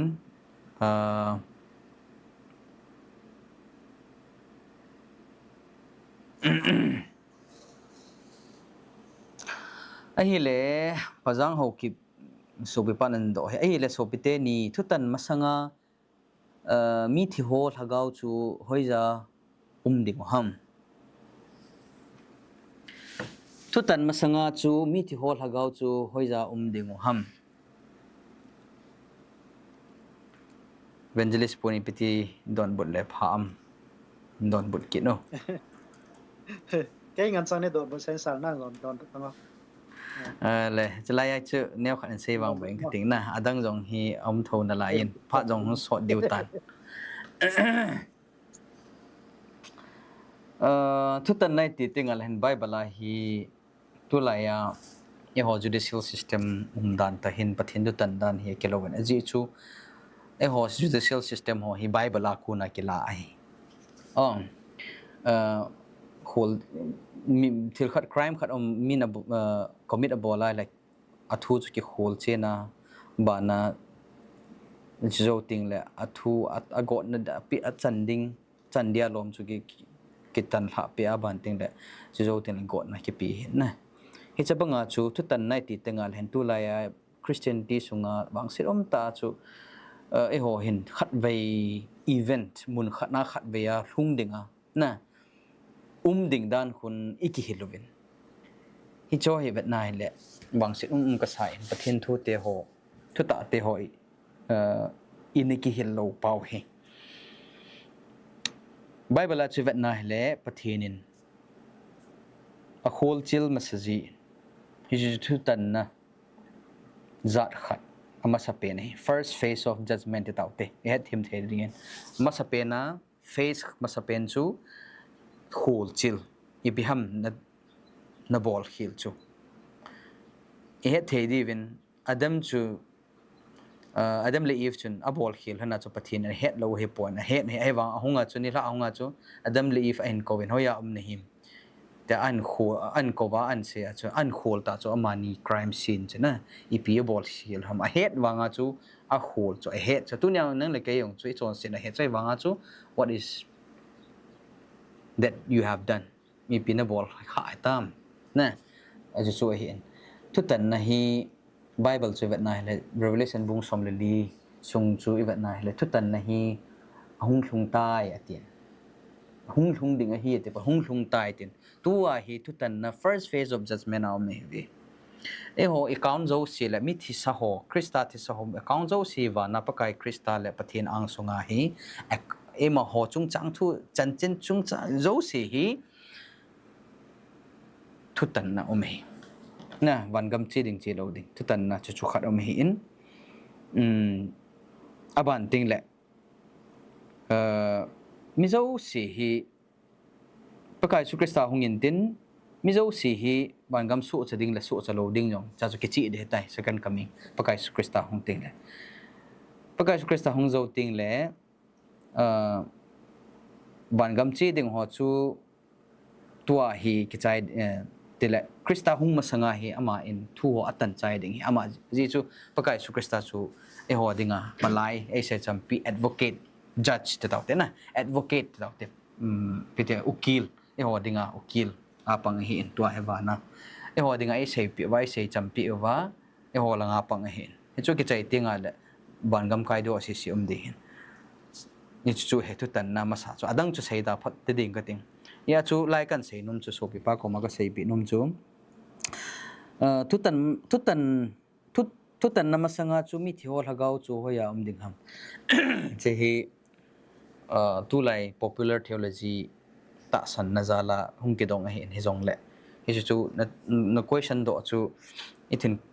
koi do te ding ka ting he jong le mi thi hol hagau chu hoya ding ham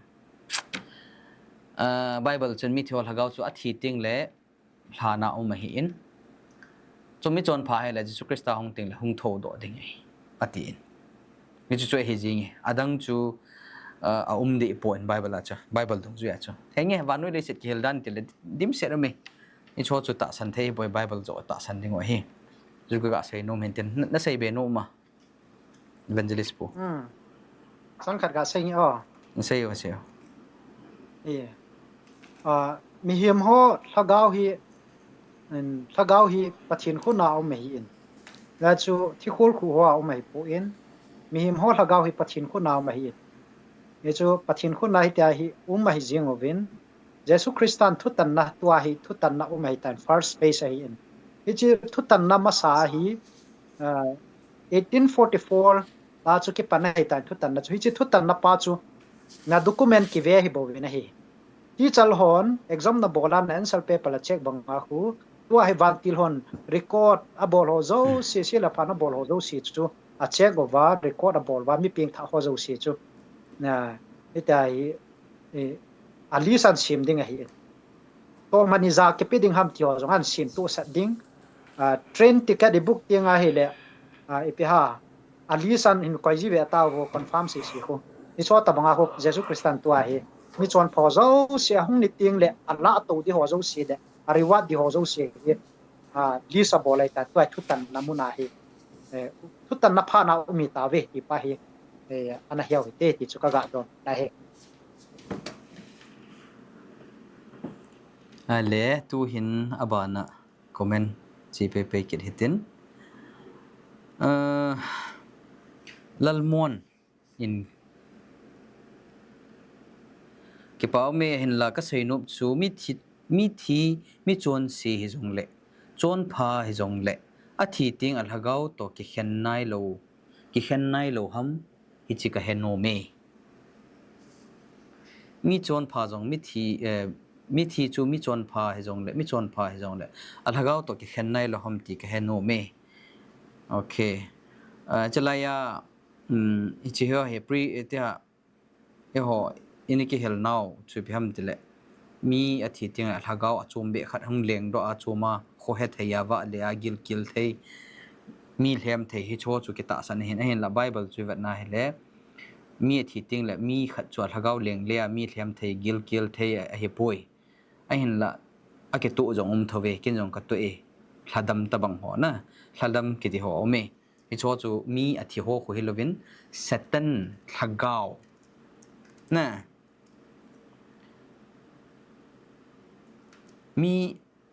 athi ho thagau hunga gil kila mi hung thlem hi povin koi ho ham tiles satan le anung zui van til gelo ho ki chepna ama ho mi hlepna thil bol theina hi in mi athi ho hunga e hung thlep mo he poi ja chu lalmon supi lalmon het koma ka sei nom chu mi thi chu chon si helang chon pha he jong le a thi ting la leivui a so na dia leya ki vui hin na than khwa su ke hi ve a hen la bible in ama ko ma ke le ti chu alhagau ma ko pathin ko ma anei pa ko ma ke le ki ti hu e hei no hu na hei no hu e hei no hu i nei pa hi i thi tinga le pathin ko ma ke le dinga hi hi chu ki sei na hi in thil dang wang chu e ho ki hil na tam ta jong le cho chu bible a ko na hi ta poi ti chu ga sei nom wang vai hin tin aba na comment ga chi pe kit hitin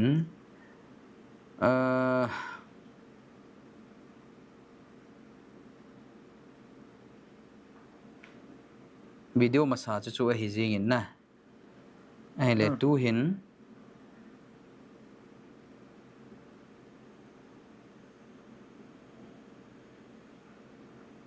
da mun chung chang thua don bu na thei chu atam thawin na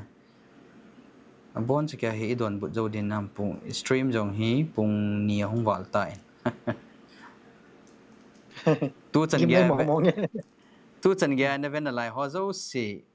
ki pa thu kan sei na chung chiu ba ave sau ho hi tu lai youtube mai stream bo la ave sau ho hi ave sau pen ho he at least ki he te top 1 ti ho na to ave la top number 1 hi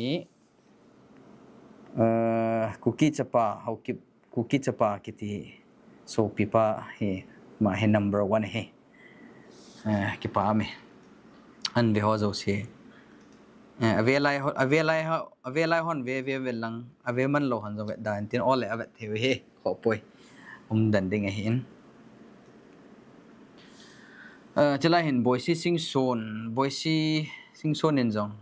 question chama ma chen dong in mi him chu a thi ting a lagau chu hoija ham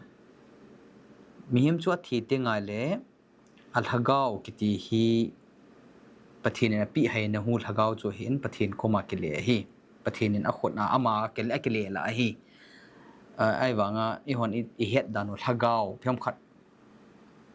another entity hey tabang bang hung do kiti ho chu a poi cho chu satan thu hi la hi bove satan doctrine hi bove cho hi ta san lo ding hi pum pe ya pai mang de hi chabang chu engi we can be convinced in so ite ha convinced thei ta thil tam ta na to mai the jong la cho chu ne het ding khat chu ta san lo ding hi ta san ding a la bible pai di ti na hi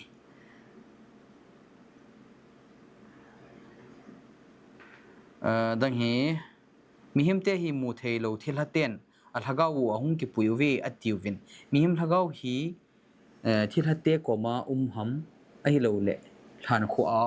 jiu ham ei hin sei pi oh please mama neo okay ki pa me very kalunga ka gel jing question khat han dong in na ke hi ga ke sei mai le phung so sit na lovin I khat ke hi chong loi ho ka hi kan ni te ka so pe te ho in kin nei te ngala go hung ji ye go ju no me ti ji na chong loi ka hi ji hi chong loi ka hi ja se ham pi se ipti ham ka ha ya chin pone jong le ka het khat chu pham ti le chong loi nu me khat hi ko bru te to ke cheng da ne na sei ji ven hi cho hi ta san the ham na ga sei ding a chu hi cho hi ta san the ham ai lo le itabang ham ga sei ding in to so pinu mama neo kiti no an do jong mi him te hi mu thelo thila hon na thila te na thagau hung ki pui ve ti ati ve ti e choi ta san them te ke pam le jeng chen an do e choi ta san the hi poi ji chu bible chui vet na hele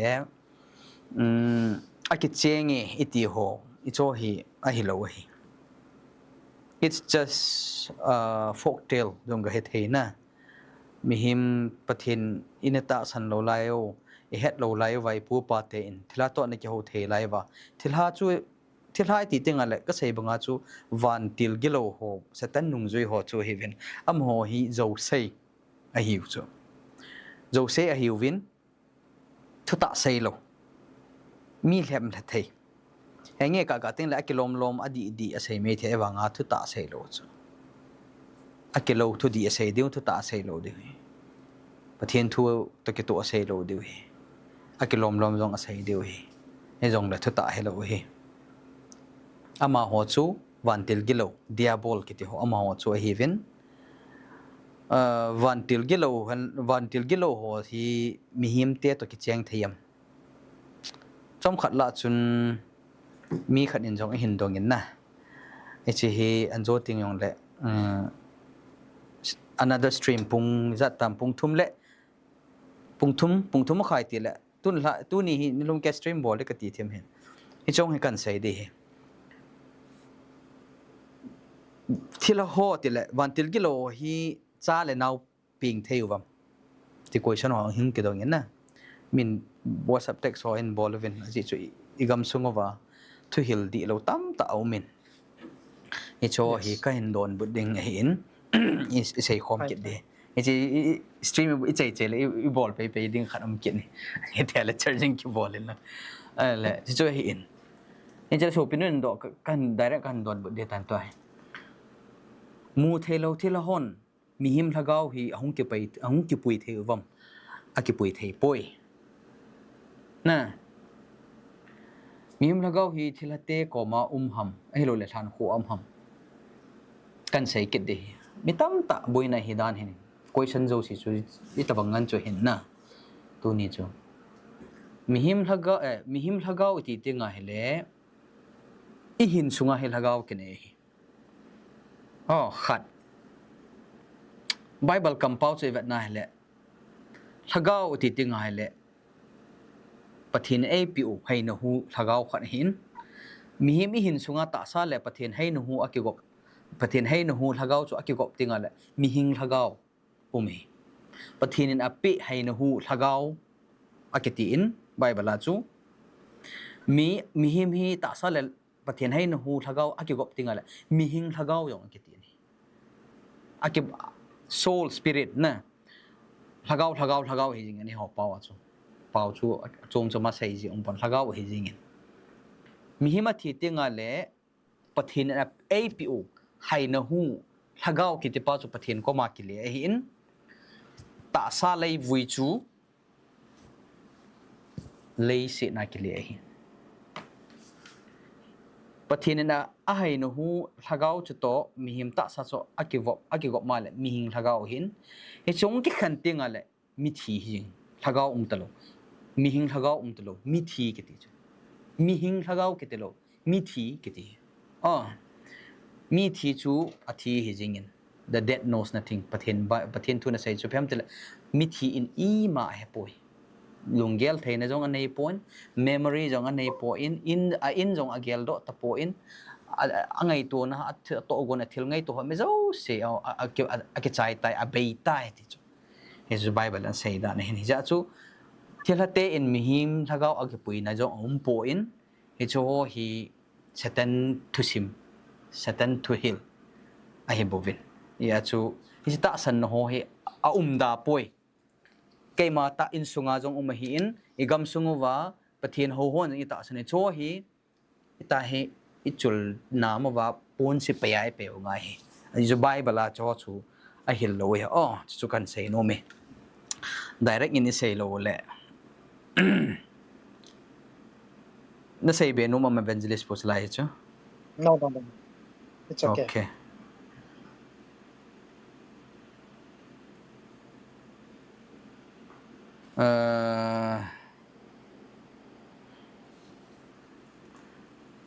lai higa vele chun meidila ita sa to ilhagau ania ki hal theiding ham aji chu ita sa chu athi zo phat le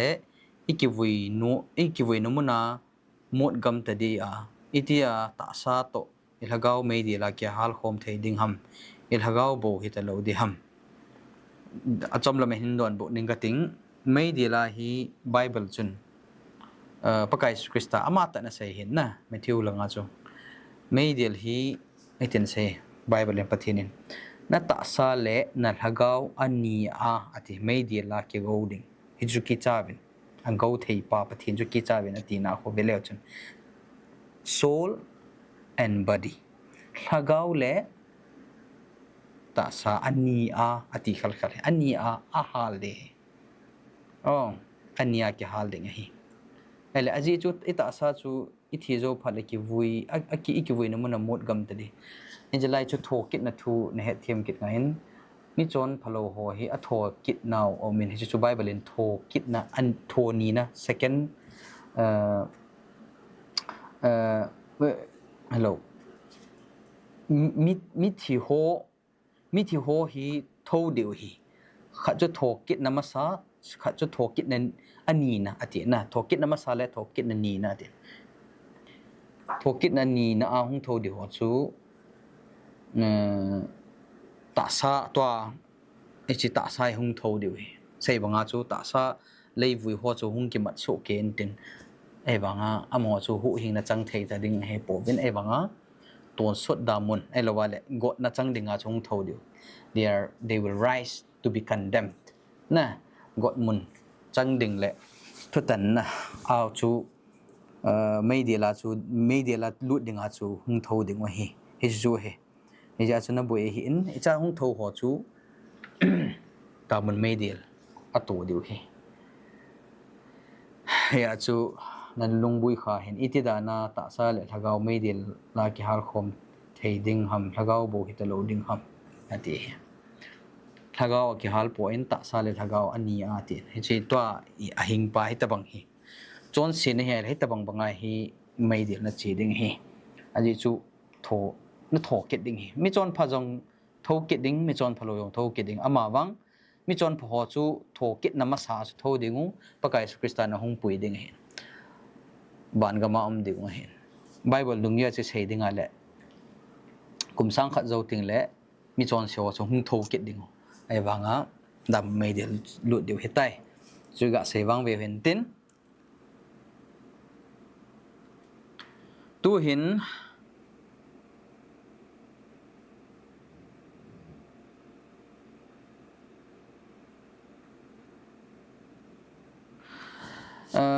Gozalun pathin pathen ale thil khat hin dong nge judon ho hi wangam lut diha lut lo diha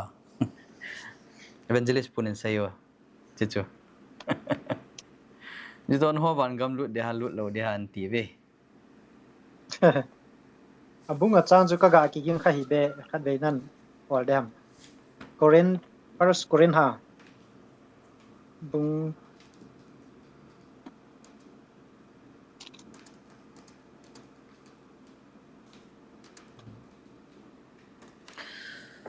Bible in jang ke a chu changko first korean bungup first koren bungup tangko na Bible chang sim da nya le changko changsom first koren bungup changko changsom a changsom na chun gucha nei pop kilo si zukham mi han si atin na nambol ite ho chun pathin ga ma lo hil di wa hi atin chlai ga mu thai chu zukham zonga tin na zukham zong chu chon set ka na hi ya chu bible in a sei hi ni ho ni sei thuai po ven na ya chu pathin thu thuai tan te lu sa lo chu ai wa bible wa chun zukham zong wan gam lu lo ding pathin ga ma lo de ti he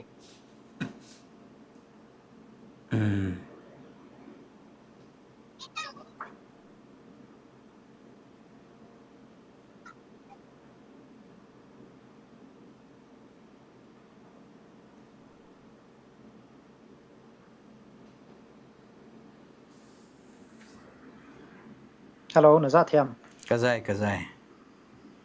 comment na check it tam thovin comment ho hi alang pia poi mo lai chu ki sei tho tan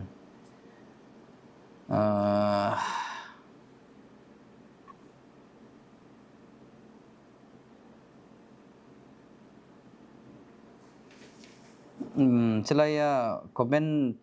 thu in se ho hi eta thu na mo se sang wa hi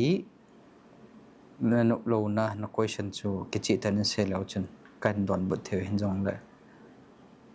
no ma mo ham chu pachong po in chalaya thangcha di hokip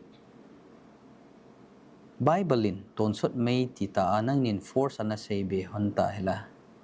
Bible in ton sot mei ati chu ton sot mei hijing lo di hamo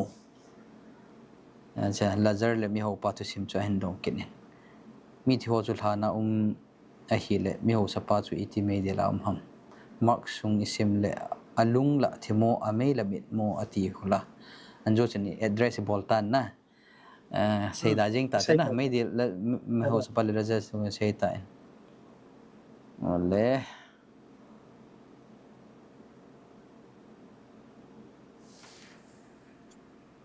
okay jong ke chai tan a chai na ding in second coming chung chang thu do de don bot na ho ga nei kir hitin es lai ho wang hi ta chom na in i chai dei tai okay so pi khat hin comment ha bol thlen ga ve te di hite kate them che ke ham ka ti le tam ke ya chai the he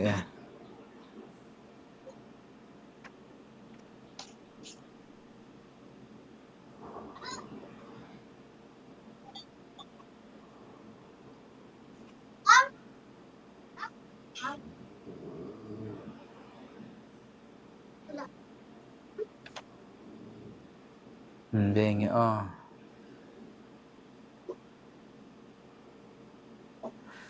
Segin lin ho kip KBC ho bung khat ka hi in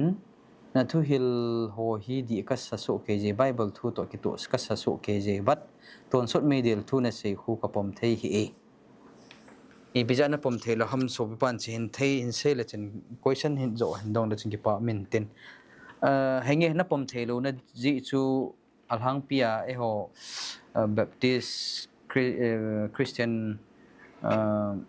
tamzo Baptist Evangelical lang ho chun anjwa ka se Pharisee ho ta san ki ta san a hin pakai suggestion to hil chu jang ke hin na hi cho chu isei ta ben tam ta he jong le thang pia hong kit e ho KBC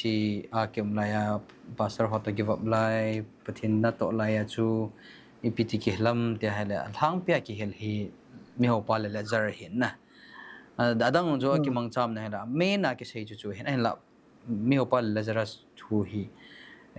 thang pi khat chi se ta hi chi in AP le sei gilin ho kip ka call le na pick boy ti ai in call ham ka he po in text hele pha ya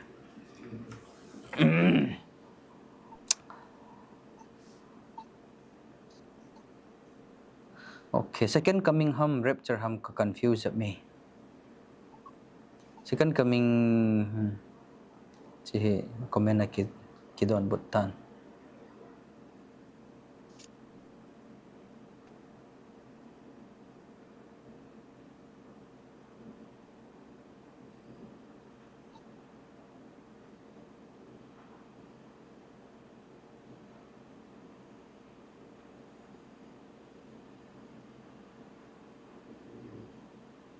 nang ho say hi post tribulation rapture theory second coming le rapture na le khan lo ji over na khil ji hi okay wa new by te in chalai hin post tribulation rapture theory na say win second coming le rapture na le khan lo ji he nge second coming le rapture hi akil he khan poi according to the Bible ho common theology dung juya wang chu rapture ummasa mala second coming wang Bible la chu rapture kitti ho tu la rapture ta sandan mo hi lo hi na Bible chang omale invent saw hi chi ka saya hele in jong anaki hil anaki ta san he ama wang Bible chu event na le lo hi le isei bongwa chi church history vat na hele before the 16th to 19th century masanga anaki hillo he after 19th century hung umahi ne cho hi it's not biblical thing Bible la akipan sat na chu first Thessalonica bung li chang som gup som na sige is khoi vat na le Paul lekha sut hin Paul lekha sut na kho vat na le Paulin pakai hung kit na atia ho second coming to asai na hin First Thessalonica, Second Thessalonica, ania khoi na le second coming chung chang thu asai hin rapture thu asai poi ja chu tulaya post tribulation pre tribulation jo he min jong le tribulation jong hi ta san dan chom min 7 years tribulation ta san na e cho ha bulbal ne ngan hin isei dile saudi hin thang pi khat ga sei dinga chu Daniel bung ku Daniel hapta khu hapta chaina pen khu hapta khat khu kumsegi khu tribulation part hetin hijong le ni chu khu very very wrong my mail chang ta ka sei very very wrong interpretation hi khat aban ting le tribulation hi Bible amna hijong le 7 years pon I chan ham wang khe poi it can be 1 year half year pakai in ki chom de na lai ti na sao lo de ti ai pi chu hele pre tribulation post tribulation hi Christianity sung tela tamzo rapture ta san ho ki hilna hi post le pre na lai he a hin la Bible biblical teaching Bible dung ju chi sei dinga hele tua jong hi tribulation ki to so ke ta san cha ten na ta san lui hon jong ana to so ke tribulation he lo he poi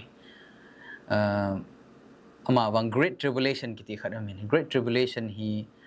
pakai su krista hung masang chana hlung de hin hi chama sanga rapture me ki ti wang Bible no biblical base not at all what not single Bible text that says there is before second coming tribulation masanga rapture de ki ti hi mong poi show me male na ni hin vet sa ni chu kan se wang ba hin tin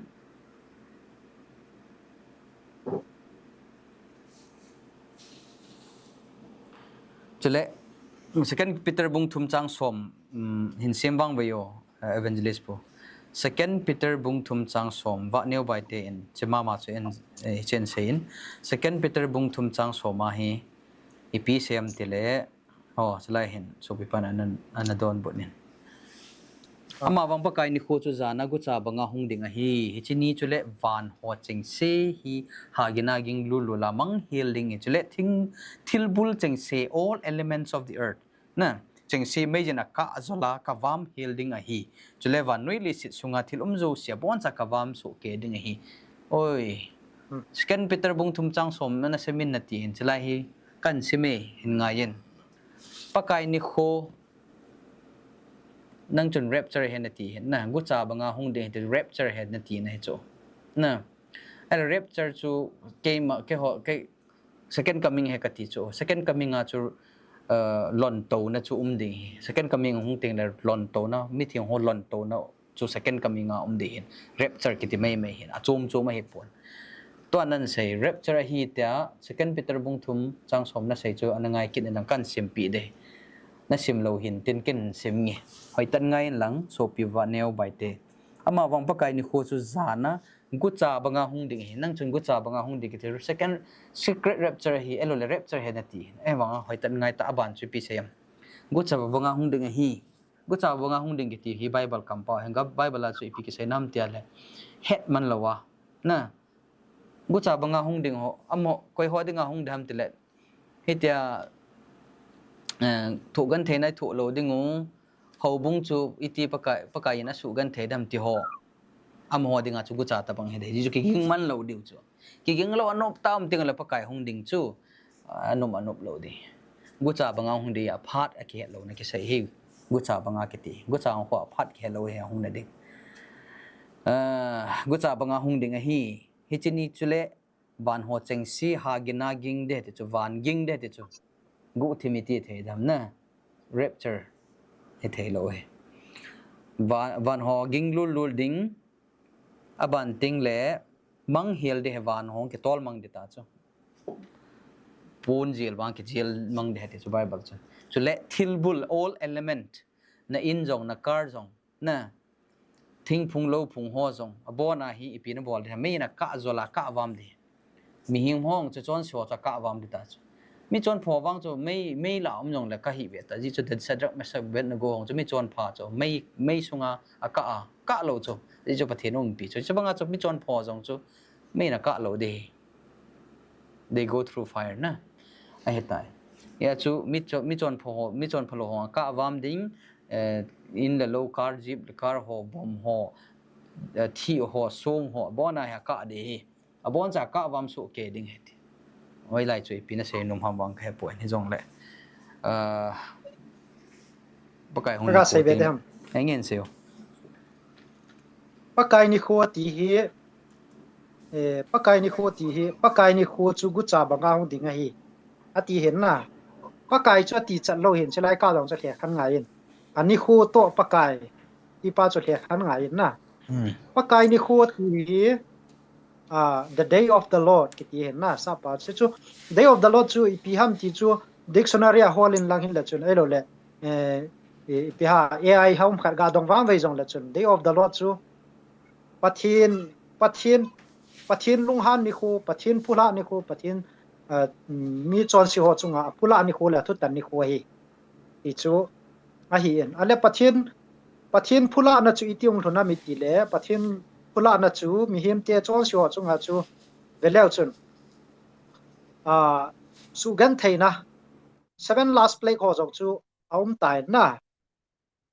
hi cho zo si ho jong chu ki su gan theina hi chi to chu ki zom zoma chu veleu chun siong chu pathin phula nai ta cho pathin phula na ni khu ai tan siong chu hi chi phan ho jong chu ya chu pakai jesu krista ahung ni khu ting long la ama van lai zo la ya limi mu ting over van til pi pui hot to ahung ting jong la hin hi chi ni khu ting jong la hin mi thieng te ho cha la to ding chu le ama do ho zo sit chunga chu ani khu chu thung ding he thu tan ni khu le a thu tan ni khu ka ti chu amo chunga phula ani khu chu thung ding he chu the day of the Lord ki ti na pa cha hin gu cha tabanga ti chu he chi ni khu chu a tarik na fix thei lo ti na hi na he gu cha hung na ding chu tarik som ni langa July ha le gu cha kai na ang lu ding a hi ti ka sai thei lo banga chu Jesu Krista hung na ding jong chu 2027 December 5 la hung ding a hi na ti thei lo hi a tarik a date mi tam pin ana fix in ai wangin ana di pu na hi hi chabanga chu nangin zo itabang ki he sa in lang a date fix jong la chun pakai ni khu chu a date fix thei pu na hi ina hi ya chu pakai ni khu a phula ni khu ding hung lung na pha no chu lungmong ta lai ta u e hon ha business i bol layu ai lo le ina to ngai ngai pathin na sa lo layu i ma chai koi lo lai ta wa e tabang thil ho chu ki ging lo wa lai ta wa lungmon na di lo wa lungmon lai ta wa chu thil chu pakai an at to ding dol so pha dung jan to lung thau thau ding a hi ti chu ka ga explain da na hi e gi pa me chela ban hi vele han second coming le rapture ki ba lo na ai hil chin vo aban le mi ping tha ho chu rapture la to ding hello ham it is second coming thu to na sei be ron ham pathian thu hil le ki po zo lo he sopi teni boisi kip gen le mimin hong sai teni chu hindon but thang ka te second coming le rapture hi aki nai ma cha pon akibang hi kiti chu second coming thing le rapture ding hi ichi hi mi tam ta ho christianity sunga ai ki hel now chu rapture hi achum second coming achum hi is teni chu alhang pi khat na amo hil dan chu chom neu ki nam jong le alhang pi khat chu rapture sading bala second coming agi ka chu 7 years tribulation hi it chu bible based on poi cha ver veleng ka sai ta in aban le rapture kiti hi la to hi ti chu heta ve la to kiti hi hoya hi che rapture tu chang hoya ke la ham tile first Thessalonica bung li chang som lugup som la sigia khu kila do hin hip to la to na he chi hu ai le he chi hip to la to chung chang thu hu ega va na hi le rapture kiti thu chang ke la do na bible chang ho hoi ta va na le thil dang he pon second coming a hi bove hi chu he adang poi him poi pastor ho theologian ho dong na le chen adang lo hi chu hi jingi rapture kiti thu chang ke la do na chu first Thessalonica bung li chang som lugup som la segi ho hi in first Thessalonica bung li chang som lugup som la segi ko isima le ipi ki sayam second coming chung chang thu ki sai ja he bove hizia chu second coming hi umintin rapture lo na second coming umintin second coming tinga le ichidi tin la chun pakai su krista mi thiang ho alon to ai hip to ala to ding hu rapture kiti na hi bove adang achom age seina poi he chu hi jing in bible chang kha kan proof no me kan sai thei de tam Nseo. Hebrew bung ko chang som ni legit na hi chang som ni legit na hi veleu han itina sain he bible in ani veina ati hen na second time second coming ati na pa hi bible mun khada hoi tan ki chin tan ki mu na hi hi chibanga chu Christa zong ama ta chon sep pomang dinga ki tu hi tan ani veina a ati chu Hebrew bung ko chang som ni lagi na chu velaw chon ani veina a chon sen na behela ama nga jing ho hu hing dinga hung kilang ding a hi ti chu ale mithing te ho kinema mithing te ho kinema ama nga jing ho ahung puina ding chu rep chalati ham ahi lo le ani veina second coming ati ham chu do na hiin bible a I don bu tinga hi le second coming phal le ani veina ahung ting le kinema nga jing ho chu apui to ding a hi ati in Jesus secret rapture phal le apui to ding a hi ati nai pu in ani veina second coming ting le apui to ding ala to ding ati na zo ai bo ve na hi ya chu mi thing te oi ti la kila to ding ha mi te la bible dung zu ya chu second coming a hung ting le mi thing te ho kila to ding a hi ti pa chu bible na ko mo hi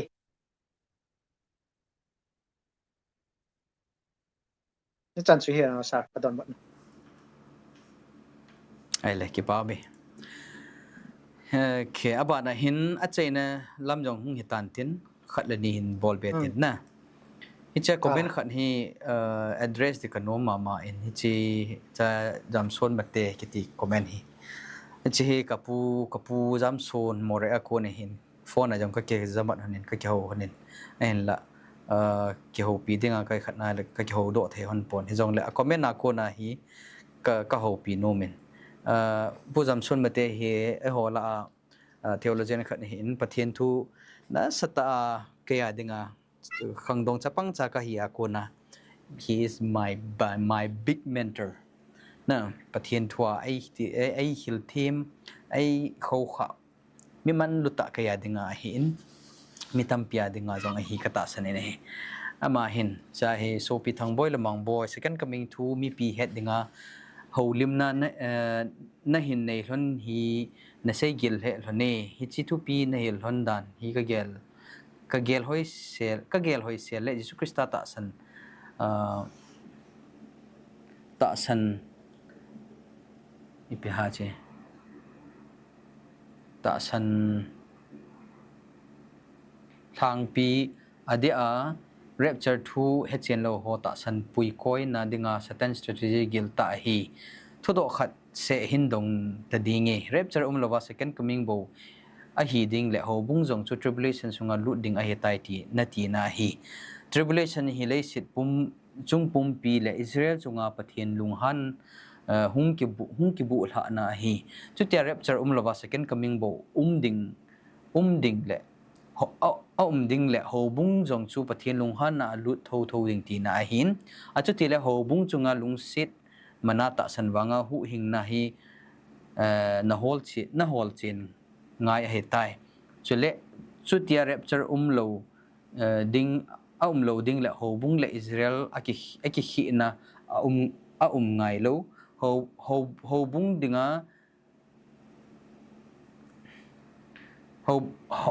ho bung dinga jong mo si dan thu kisumang de lo ibi dan mo si dan thu kisumang de lo hilo ding ham asau thim jin naman jong aji hil so ben ai pi hele alhang pia hin sei chu ka hin dot but nomin ama sa pen ka don but masanga hi chi kapuzam sun le ama team ti tangi ama khom pi ji ho ato khom pi ho thu hil na ka khowa ka chi ji ting le ama to khom pi ho khon na sata in ke thu hil dan le ke chi pi dan ho he judaizer it is even ama ho in sei kha ki sale jivin hin la judaizer chu pi ki sei na ham ka do no me judaizer ki ti chu Israel te chon dan banga Israel a chi ding na dan thua hu hing na ai lowale chep tan ding i cho hi alhang pi khat chu hi juda te chon dan hil pa chu na back to Israel back to Jewish tradition custom beliefs whatever is Judaizer ho hin ahin la I do not practice that ka na in jong a practice a ball point chu ka sei chit no mas pen I am not a Judaizer chep jong ka tan pon kut jong ka nit pon Israel la jong ka chi pon he cho hi het to lo thu ki sei in kala in ai pi chu hila so ha sei dang ka ting ja comment hong lu ta di la he nge helai nan sei hi a hoi le jing e a hin la kan sei nom chu pi ham tile rapture lo second coming bo hi ding la ho bung jong chu tribulation sunga lu ding a he tai ti na hi he nge lang khana chu ta bang iti chu a hi ho bung jong chu they will go through tribulation but I thil khatom hi Israel te ong chu Egypt ma chu na hi si tribulation ati tinga hele iti ham e ho gyal dan hi tribulation ti tinga le i lol ke tanding na lol do khang jong ati je mi lui ho ai pi le mi zo se ta san cha te zo se hi tribulation they all go through tribulation Bible chun tribulation na sata tho awan gami ko lut diu heti na lai will go to heaven with so much tribulation athina lai cho na ele ho bung jong chu it's not exception ho bung in tribulation na tho dan chu sei ju ho number 1 alol ki tan ngan ke thi phalawa thingan hiu cho pakai su krista mena khat ani na a sei ju ho khanga first century Christian ho jong persecution thiki nai chu ai le chila middle ages la ya jong I sei ding ai le persecution tribulation na tho so kewe ai le reformation la ya ti tinga hele pathin thu hin thlang sam ho chu I chan ge ya na ki that ba na tribulation is okay ai le tu khang no nunga tu khanga jong hi Bible there is a great tribulation ti ken lai great tribulation which was never before which will not be happening again in future umkit loading tribulation umkit ni ai le hola ya chu ho bung chu tribulation gal kai lo de heti kitiam kitilo cho bai pathene se pakai Christian se jala koi hele a khon ni ga thu hlum pa ti kene tribulation na im diu het sai Bible chang account tam ta me we will go through tribulation but we are not alone pakai su Christian ni umpi masanga hong so pathina na umpi a thu tan ding already sam nai to jang na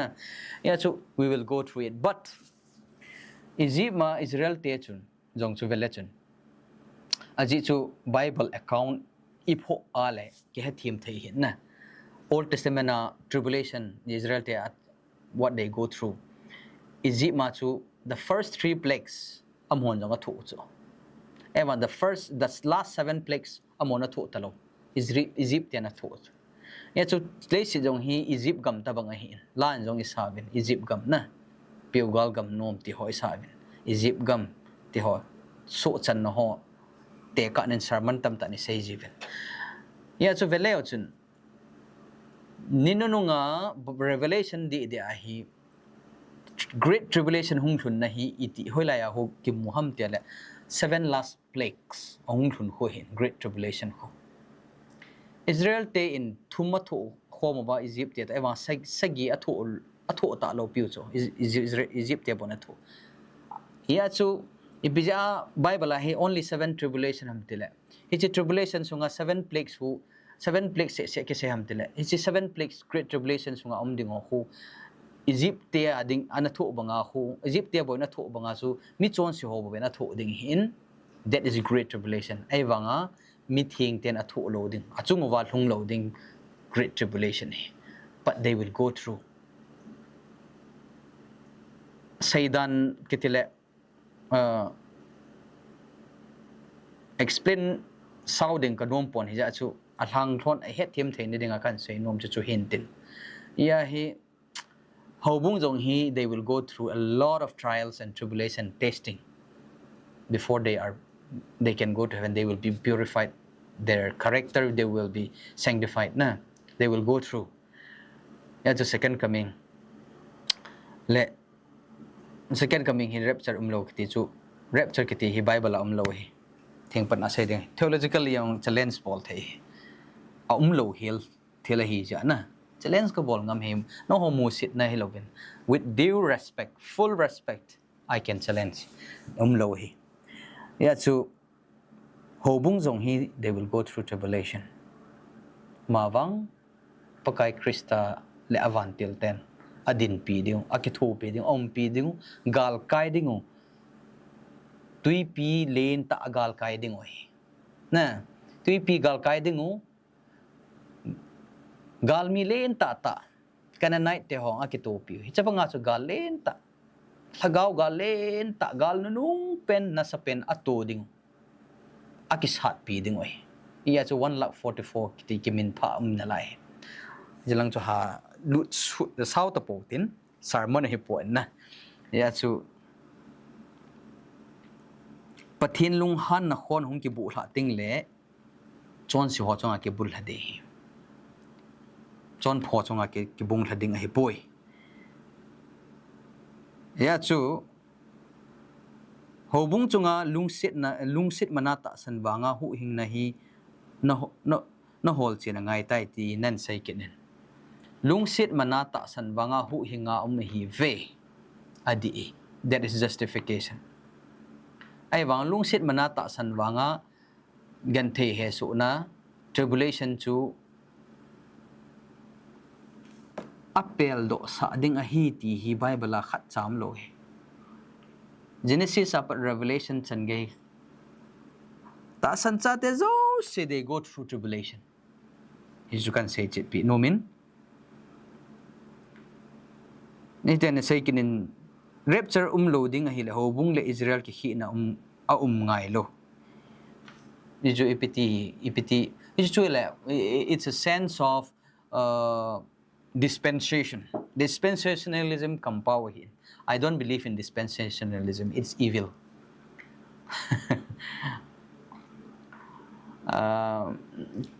kampaw ngai lo winin say hin lang na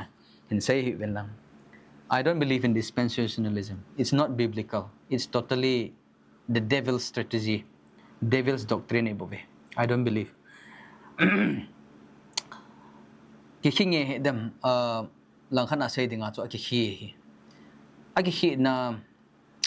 ipitium da dem kihi is chu ipija akihi lo akihi na lo dem ti chu ka he them pon ipina say na mi jong lo chu ka he them lo je hin don budda ta ding ka ting musi dan thu kisumang di loading ham well ki ulim le cho hi sei khom the jong le chu hin ti chon nga phoding ka ting evangelist pu in chi chung chang thu hi na sei be num umam nang ma phat hin pieng ka te ngai nom le zeng na holim chu ki pa me ale ye ai ka sang hi hoi dem hoi lo dem ka hen ka ki sun dal ji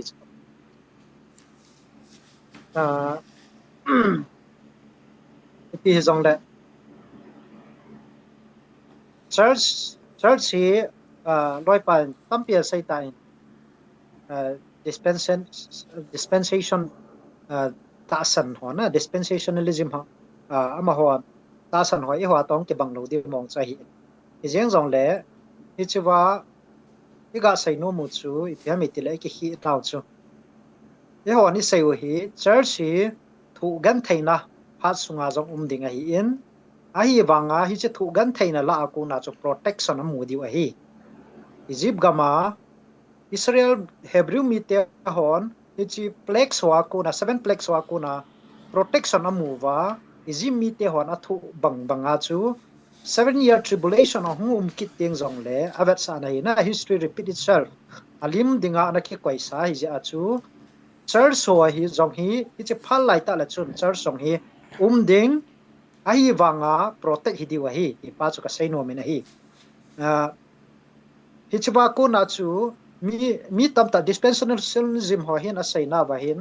tu gan thei ha san na ki pat masangai church hi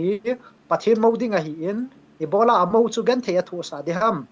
itia chu amau chu gan thei thu masanga chu la to ding a hi pa hi adin naw hi na hin la iti chu bible la ga mu sa ding le ga su ding chu om jing po nei pathinin amo hita gan thei thu masanga ala to ding ti jing chu om po nei ti chu ka ga sei no min tin chule e Judaism Israel te ho to aga ti ipu pa chu ti chun Israel te ho hi huizon supportable ha mitia hi le dispensationalism ho zo hin supportable zo hi ipizia supportable ham le ipizia supportable ham kitile abon chake theology hi chi a zona hi kum sang lengam Israel te ke tundo ding le ha temple ke tundo ding le Israel te ho hin Israel a ki chaina tho asim tho ina theology we amo zo he Judaizer he dan amo ho zo he Judaism te aung lik na dinga lam pi sim zo chu dispensationalism ho zo hi nei purely Protestantism Protestant di ta chu hi chi zo ai Seventh-day Adventist il dan zo hi ti zo ka sai no me hi epizena mitile hi chin Israel cho adal ta in Roman Catholic adal ha in biblical foundation that ta ke phut do hi hi chi chung chang thua hi ata ke holim di ti wa jong le respectfully a chu ya constructive dai ke holim theo hi ti zo chu ka ga sai no me ka ke pai ki pam wal jing a chaina ding in comment a chaina jong hitan tin chelaya subi pa in a hi le number 660 le phat la ki home ding ham a hen ti in che an do lo na hi second coming to tribulation to hung zau ji hin tin rapture to ho thang pi mi ki hel na chu tele I ho la ki hel na Christianity thang pi mi ji na chu se rapture ding 666 ke home ding tribulation ding Israel te ki tung do ding ham second chance ne den ti ho hen cho biblical base hi pon cha kan sei pi num so bi pa ngul ding len ho ke ama so bi pa in koma ka sei num chu 666 hi ki home ding a hi ti bible in a ki sei poi 666 ki home a ki hop na ding poi masanga mi tam ta in 666 ki home ding a hi lo hi adi lo hi lo hi 666 ki home khalo hi ki home jang ki home lo ding hi chui ngau le ton sot ge ngau le hong ki home lo ding hi 666 chung chang thu hi het no mobile le e gospel YouTube channel la revelation bung som le thum hil chet na video khat au min hi chu an ve leo chen thang pi khat chu ne ki chi deun het thim deu hi ye chun tu nia ding in I chan hin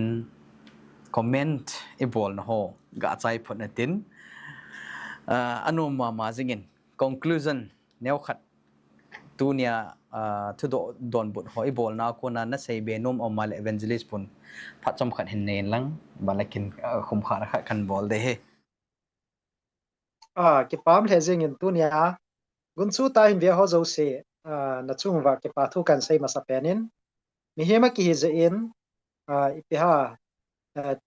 Bible ki ti hi theology ki ti hi progressive hi na mia chu masanglaya ipui pa te hon thei chom na ki chen u chu tu lai ki chen ta lo hi in ya chu e ho hi va na hi le ipui pa te hon Bible an masanga an ta san pau chu tu jong hin benglam mi pyam khat sibu ven na ki sip cha ki oven is it chon upgrading hi ngai to ta povin tu lai banoi le si nai mi hem chi na thip na jong sanga hi ta in Bible het na jong hi asanga hi ta in chule e hon le khai ki sim thai su ke ta vi bon che ke va literate hi ta vi challenge ka bon num chu khang tha ho di dia khang tha ho in Bible ho hi pui pa te hon na ta san lui ho chu mi cho chu revise bo ji ji wa hi chu mo pong ta san diu hi lo Bible la ile lu nom wa pi sai mo i pa zo hi ile va diu hi chi hi khang dong ho chona kan nei no me na hi aji chu mi tam ta hin preconceived mind ama lung thima an yaw la ya ana za pa chu hi che pa chu hi dan ning ham an ti ji in a hin la a Bible ta tai phet ting la hi chu to chon gam la ta an hi ji na hi hi che pa ja hi light neu cha khat ga se do hi in hi je chon ke hon zong ka het pen a he pen ka hi povin kam cha khat bo ka he no hi bovin hi chi ka he no hi sharing ka nei thu bo hin hi piti ka he no hami tile pathin thu Bible chu ka khur je wa ka he no hin na hon zong na khul wala na he di wa hi a khul ho in a hol hon a mu hi pathin thu hi ti chu ka sei no me hi ke ya ding bo se hi pu in ka loi pa ding bo se hi pu in ke bon chadi wa pathin thu hi me hi i het thei su ke yo a hi ni je chun ilung ha lo di yo pathina ke han puma pathin na thu di nei mu se en lang na lam pi di nei ko mu in na bible na bible thu hi adi tan ka zuino me ti pa hi ke han do na hi tin hi chi bible hi i hodinga idin now standard hi chi pdf pa chu a hi in tunia e bible he thu hi in tunia i het lo i het chin lo ho zong chu ho vei lang le chi sang a hoi zo ki mu chin theina lai hi na tunia perspective ngai dani sei ho zong chu e kum phabep zo le e chong chu ki change thei kin lai mai thei hin bible a i mu do dan na lai progress mai theina lai hin na e chu i mu dung zu ya ba i mu dung zu ba olo lai kal to di wa hi tunia ki sei ho hi ipiha bible na sei dung zai mu dung zai sei hi jam tia i sei kha o i sei hielo a hoi zo a sei ding dan au ma jong le ma ba na i sei jing na lai di wa hi ti chu ga sei ten ke ma mi mal hi na ka sei hil mal le pathin le mi pi ho nei ngai dam ten hi chu ga sei no me ka ke pai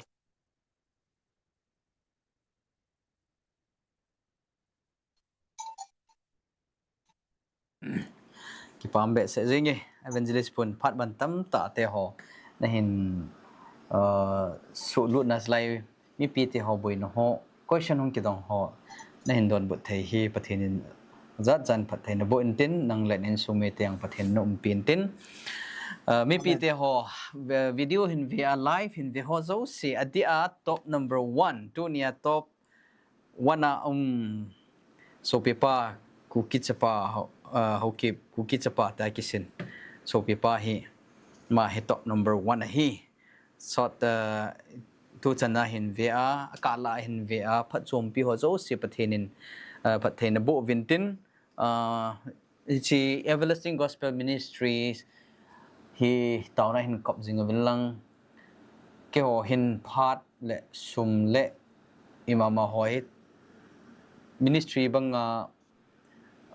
sanga kitile ga kisei phat na helovin sumle pai ai lawa la phat man tam ta te ho kisulu na mi pi te ho hin pathin thu het khat theile ta kisulu na ke tong jeng a hin aji chu pathinin ai ngan si naw ai ko naw hin ji chun tawna hin support jing vilang koi tabang tawna kan pang no me alo wale video sponsoring e alo wale chi chin bol nge kiza mat ju kiza mat to jing thei hi contact number ka pi jingin contact number kan pi ho comment la dung description la dung kan pi ho hi ikiza mat ji theu hi tun chana subscribe hin bola video ho hin vejinga share an bol jing ho na live a jong thanom ta hong jaw ji ho chunga hin de sa na ki pa thu ka sayin pathin phat thein bo de pathin thuwa gil kil dang cha hagau vai cha ta ma pathin ta sana pathin thu hol jinga jing ho pathin thu sim jing ho nang ho he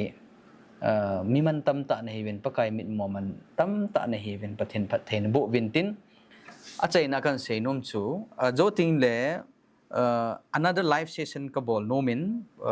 kizan dinga ai kilem dinga le evangelist pong jaw pe paintin tu la ya question them khat hongin cho he ka don but nomin adi di a tu la ya ila wa hagau tu pon chungchang ho e cho hin doctrinal biblical question a umin na e cho he phat dang ki nei ji phat a ki nei ji lo ji hin video ong ki seman po in live stream jong hi sunday ni ho saturday sunday ni ho aki on je a hi ka long ki bol jam zo ji ai bovit ji hin azaw nom ho hungzaw thei kin in tin share yong na bol theu hi aban jong hi topic nom ta ong ki sei di kung thum hung almost 3 hours hi ta in